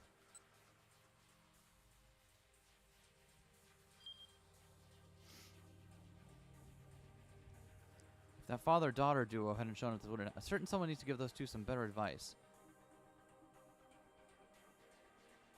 Okay, so if the father-daughter duo hadn't shown up, this wouldn't have happened.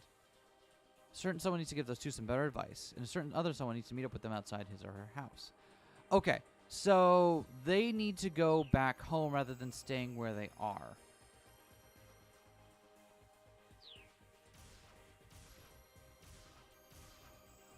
Right, so Minorikawa... What if we told Toyama to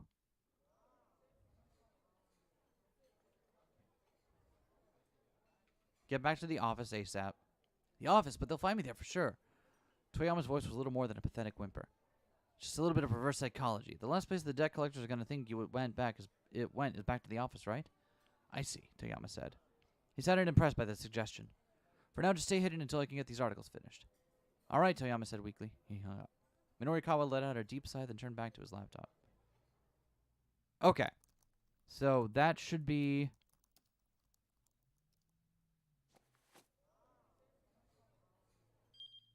Okay, that should be there, and then...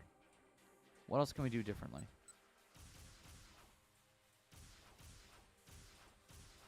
None of the other ones changed. And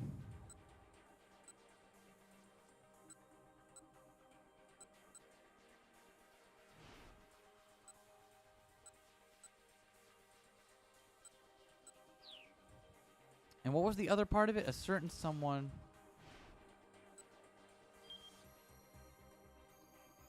And a certain someone needs to meet up with them outside his or her house. Okay. So what about with Osawa if we instead...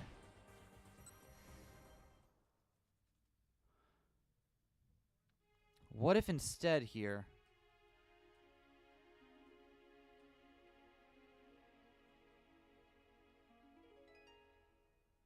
Okay, so we get up to leave the study. Now would you please leave me alone? He got up to leave the study. Sir, hold on. There's something I wanted to give you. I don't need a damn banana. Osawa fled the room. He needed to be alone, if only for a few moments. But even if he could somehow shake Kajawara, the other detectives had eyes all over his house. He had reached the limits of his patience. He couldn't even think straight anymore. He headed for the back door, trying to avoid the police. Opening the door quietly, he slipped across the yard and out through the back fence.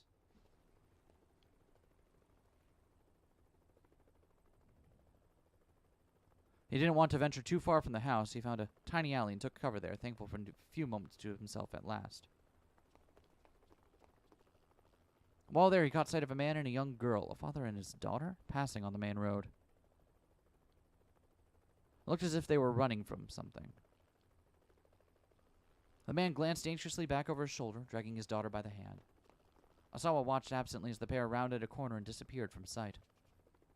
Not long after, a pair of thuggish-looking men came running along, heading in the same direction. "You there," one of them called. "You see a guy and his daughter around here? They should have come by this way." Teru Toyama and his daughter Hana. They'd come to Shoto while running from loan sharks. Just moments ago, Toyama was talking on the phone with Minori Kawa. Okay, we don't need to jump there.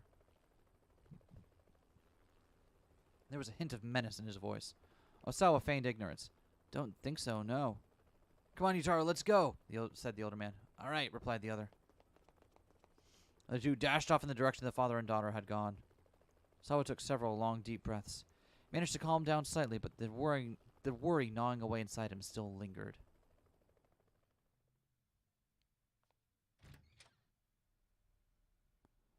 Osawa groaned inwardly when he got back to his study. You're still here?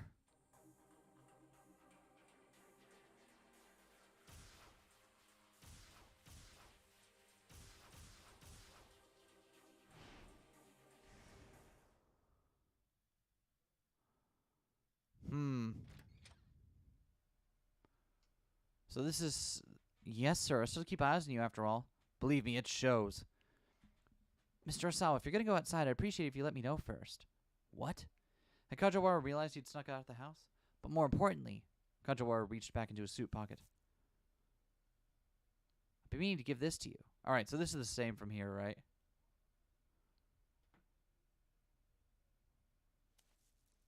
Yeah, okay, this is the same. Am I going to have to hold through all this? This looks like it's pretty important, sir. Yep, okay.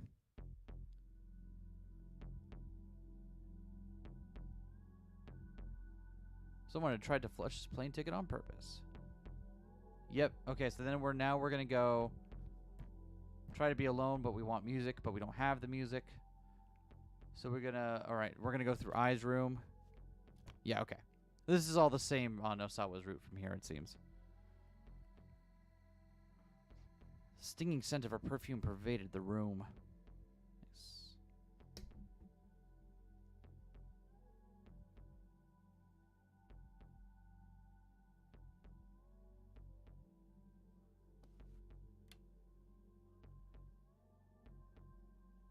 Okay, so maybe what we have to do, because maybe what we have to do is we still tell them to stay, but we have Osawa come out of his house still to talk to them. Because we got Osawa to come out of his house. That's one half of it, but he's still stuck in the bad end over there. So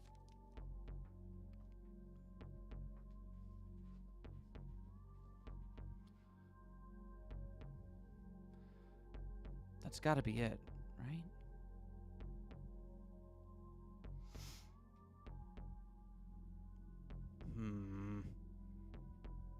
Not that I still have no theory where exactly this game is going that I'm even remotely confident of. Right? It's so bizarre. Right? You're going to be looking for the CD. Yeah. Okay. So we're just going to be holding X down for a little bit here.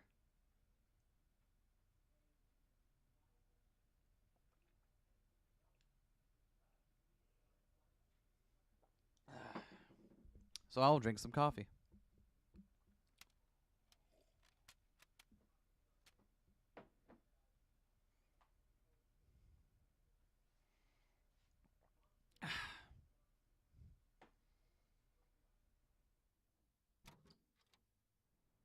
Exciting gameplay.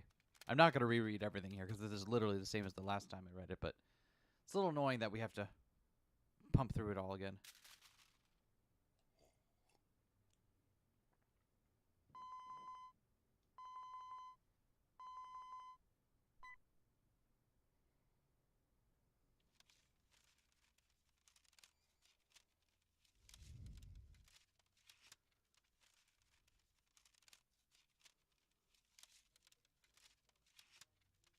Yeah. We all know that his hands aren't clean in this too.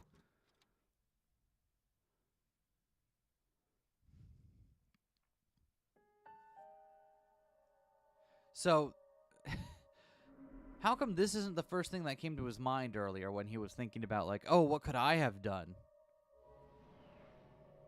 Who did he inject with the antiviral and what happened to them?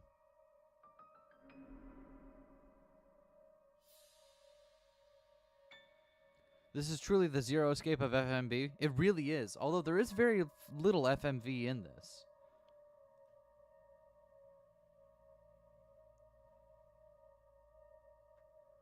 Okay, cool.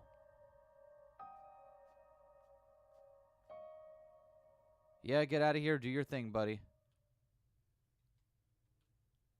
To be continued. Oh, okay. You're still on bad end. Okay, so... Where's Minorikawa?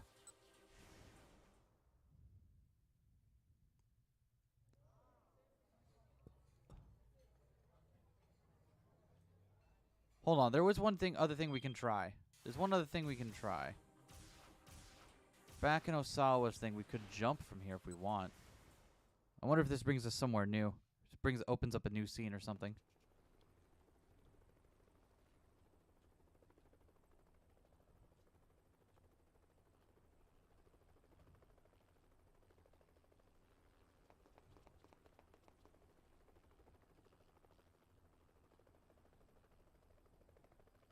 Oh, hold on.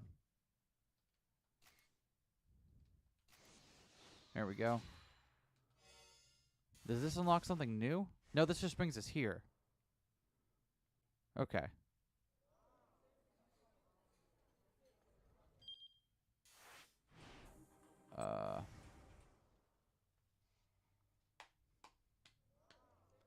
So what if we tried to... Okay.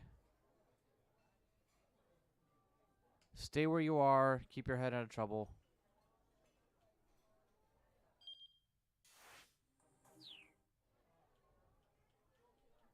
Okay, let's try this. Saved. Okay.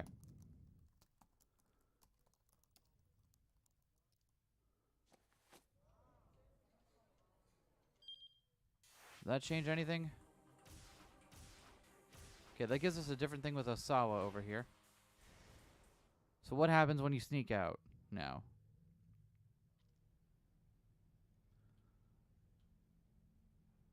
Okay.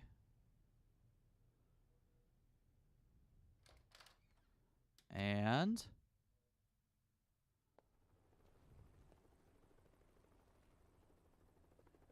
He didn't want to venture too far from the house. He found a tiny alley and took cover there, thankful for a few moments to himself at last. He hadn't been there long when he caught sight of a man and a young girl, a father and his daughter, running past on the main road. Looked as if they were running from something. The man flashed a look back over his shoulder, then took his daughter by the hand and pulled her off the road, crouched behind some bushes, hiding. As he looked around wide-eyed, he spotted Osawa watching him from the alleyway. Help! The man called out. Help me! Please! If these guys catch me, Oh! The father's eyes went wide when he got a look at Osawa's face. You're... Huh? Osawa thought he recognized this fugitive too, but he couldn't remember from where. There's some real nasty guys after us, the man said. I know I have no right to ask you this, but please, at least help me keep my daughter safe. Probably you should go to the police if... No! They won't be able to help me with this. Please, I'm begging you, help me. I'm sorry, but... Please, if not me, then at least help my daughter, the man pleaded. Osawa looked down at the girl. Unlike her father, she was calm and reserved. She reminded him of Maria just a little.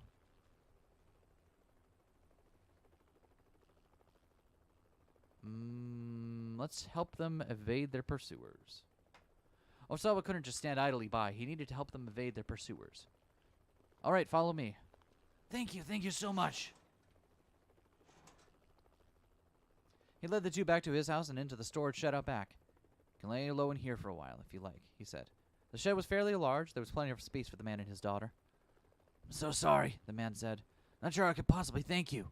Don't worry. Osawa closed the shed door and headed back out to take a look around. Yep, okay, so yep. I think I saw them run through here. Which way they go? That way. Sweet, we almost got him. The pair sped away. Osawa waited until they were fully out of sight, then called out to the shed. All right, they're gone. The door stayed closed, however. I'm really sorry, the man called back from inside. Those guys might come back this way. It's okay if we hide out here a little while longer? He sounded desperate. Pitiful, really. Sure, go ahead, Osawa said. With that, he headed back inside. Evidently, he just wasn't going to get any time alone today, no matter where he went. That was one horror movie-looking shot, right? The way that they recreate the shots with actual actors and stuff is great. Okay, so does this... Can we just skip ahead here? Osawa still gets the to be continued. Kano! Finally! All right. It has been a while, my dude.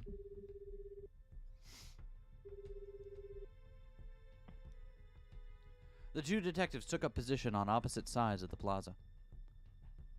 Kano called up Sasayama on his cell phone. You ready? He asked. Just give the word. There were only 2 non-Japanese people in the nearby crowd. Both were eyeing their surroundings anxiously. Kano was certain if the handoff was about to take place, and sure enough. The second man approached the one holding the attaché case. After exchanging a scant handful of words, he took the case and walked off. Sasayama? I'll handle the guy with the case. Got it. Sasayama broke into a run, chasing after the man who'd taken the ransom. Kano hung up his phone and rushed close to the distance with the other man.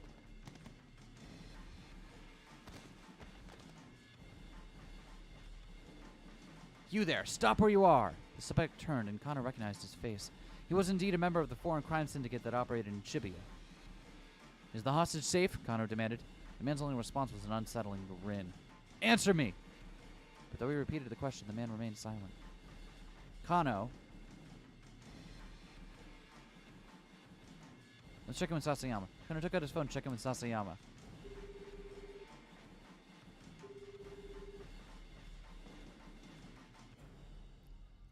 I've got the suspect in custody, He said. How's your end? Sasayama hesitated. He got away from me. What about the attaché case? I'm sorry, but he's still gonna be around here somewhere. I'm gonna look around some more. Sasayama hung up and Kano slipped his phone back into his pocket. As he did, the man pulled a knife from his breast pocket and swung it right at Kano's face. Kano managed to jerk away in time, but his momentum carried him too far backward and he sprawled onto the pavement. Damn! The suspect was already making a run for it. Suddenly, a large car of foreign make skidded to a halt, blocking off the man's escape route. A tall Caucasian man jumped out. He wore sunglasses and a crisp suit. Now cornered, the fleeing suspect brandished his knife. Be careful! Kano didn't even have time to finish shouting his warning. There was a metallic poing, and the knife went flying through the air. The man in the sunglasses had snapped his right foot up, sending the weapon flying. As the attacker's jaw dropped in astonishment, the newcomer proceeded to elbow him right in the face. The blow connected and the suspect went down hard. Ugh! The fallen man turned his head to look at Kano. His mouth moved as if he was attempting to say something. He never got it out. The man in the sunglasses kicked him in the face. With a groan, the perp slumped down unconscious. Hey! Kano snapped. What the hell are you doing? He stormed over to the man with the sunglasses. Here's the other guy that was missing from... He's on the Steam page as well, but we haven't seen him yet. The man nonchalantly dusted off his suit. You were ordered to watch and see where these guys went, right? He spoke in fluent Japanese. Imagine that you are a Japanese person who has never been in a situation where you suddenly had to speak to a foreigner. You haven't used English in ages, your tension grows. You think back to English class in school, but nothing you remember is helpful. You muster up the courage to choke out a stammered, Do you? The foreigner responds fluently in your own language. Nihon de daijobu desu. It's all right. I speak Japanese. I don't, but... What happened to that Japanese sense of honor I've heard so much about? Who are you? I'm from the U.S. Embassy's Regional Security Office, the man replied. An embassy is where the ambassadors from a foreign country lodge and conduct much of their official diplomatic business. Under international law, ambassadors are guaranteed diplomatic immunity, and the embassy grounds are considered territory of the home nation. The U.S. Embassy's Regional Security Office is responsible for the security of the American diplomatic facilities and personnel, and provides American citizens in Japan with information on public order. It is located in Akasaka, with the Minato ward off the Tokyo metropolis. He presented Kano with his ID. Jack Stanley. His title was listed as Security Assistance Officer. Kano glanced at the car he'd shown up in. The license plate was blue with white lettering. The Ministry of Foreign Affairs? But the ministry wouldn't just send some diplomat to intervene in a police investigation. What's your name, detective? Stanley asked. Kano from the Shibuya precinct. All right, Kano. I'm going to need you to follow my instructions for the next while. And why is that? Instead of answering, Stanley took out his cell phone and made a quick call. After a few moments, he held the phone up for Kano. Here, permission from your boss, he said. What? Kano squawked. He took the phone gingerly, bracing himself. Kano speaking. You imbecile! What the hell were you thinking? It was Kuze, and he was furious. Understandably so, really. Kano had disobeyed a direct order, and for what? All he'd accomplished was losing track of the attaché case. Sorry, sir. Really think sorry is gonna cut it? You're off the force, Kano. Kano slumped, defeated. He had no reply. He knew he deserved whatever punishment he got. Still, orders from up top didn't trump the hostage's safety. If he could have gone back and done it all again, he was sure he'd make the same call. Maybe that meant he wasn't detective material, but so be it. That's what I want to tell you, Kuze continued, but for now I need you to follow the instructions of the guy there, Stanley. Do whatever he tells you. Sir? Kano hadn't seen that one coming. He disobeyed orders, that was undeniable. And yes, he knew he deserved a reprimand, but being ordered to tag along with some stranger who just turned up out of the blue? What the heck? May I ask why the U.S. Embassy is involved with this? No more questions, Kano. Step in line. Please, just hold on, sir. I have no idea what's going on here. Kuze let out an exasperated sigh. That makes two of us, kid. And with that, the director hung up. It sounded like even Kuze didn't have the whole story here, which meant that orders were coming from someplace higher. A foreign syndicate moving the ransom around the U.S. Embassy. Whatever was going on, it was more than just a local kidnapping case, and Kano was deep in the middle of it. He handed the phone back to Stanley. A few moments later, 2 detectives from the MPD arrived on the scene. Stanley handed over the fallen criminal to them. You're chasing a bum lead, you know, Stanley said as he watched them carry the man away. What do you mean? Kano asked. I mean, this kidnapping isn't about the money. My priority is the girl's safety. Right now, your priority is doing what I tell you to do. Kano gave him a scowl, but Stanley ignored it. That guy we just, arrested, he asked. He tell you anything? No, nothing, Kano said. Really now? All trace of emotion drained from Stanley's eyes. His gaze pierced Kano like icy daggers. It held a glimmer of something dangerous. Something Kano had seen plenty of times since he joined the force. He wasn't looking into the eyes of some diplomatic liaison. No, this was a man who knew how to kill, who had killed people before. With some effort, Kano managed to regather his sense of professionalism. He didn't tell me anything, he repeated. I just know that he's a member of some foreign crime syndicate that works out of Shibuya. I probably know some of their hangouts. Show me, Stanley said, cool as an automaton. We'll take my car. Kano wiped away some of the sweat that had beaded his brow as they headed for the vehicle. He was just sliding into the passenger seat when Kuze radioed over the way. Whatever. Okie dokie, folks, listen up. The childish tone was back in his voice, full force. Kano stiffened on reflex. He knew what that meant. But tell me what that was like, gone missing. What? Kano couldn't believe his ears. Wasn't Tateno supposed to be protecting her right now? Also, Detective Tateno hasn't radioed in, and, we can't reach him from our end either? No way, Kano blurted out. It can't be. So yeah, Kuze continued, he might have gotten caught up in this incident too. Wasn't like a detective of Tateno's stature to go incommunicado during an investigation. It could only mean that something had happened to him. Something major.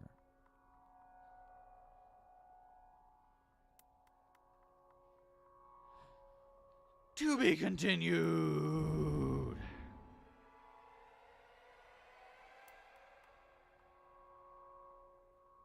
What a great game this is.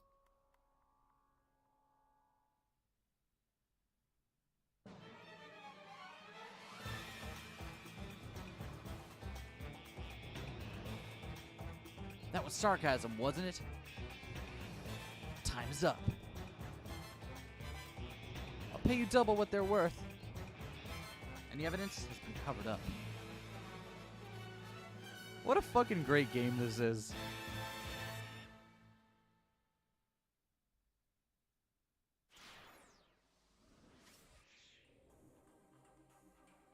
All right, we finally made it to 2 o'clock. Or the 1 o'clock to 2 o'clock thing. And that's, I think, where we'll call it for the day.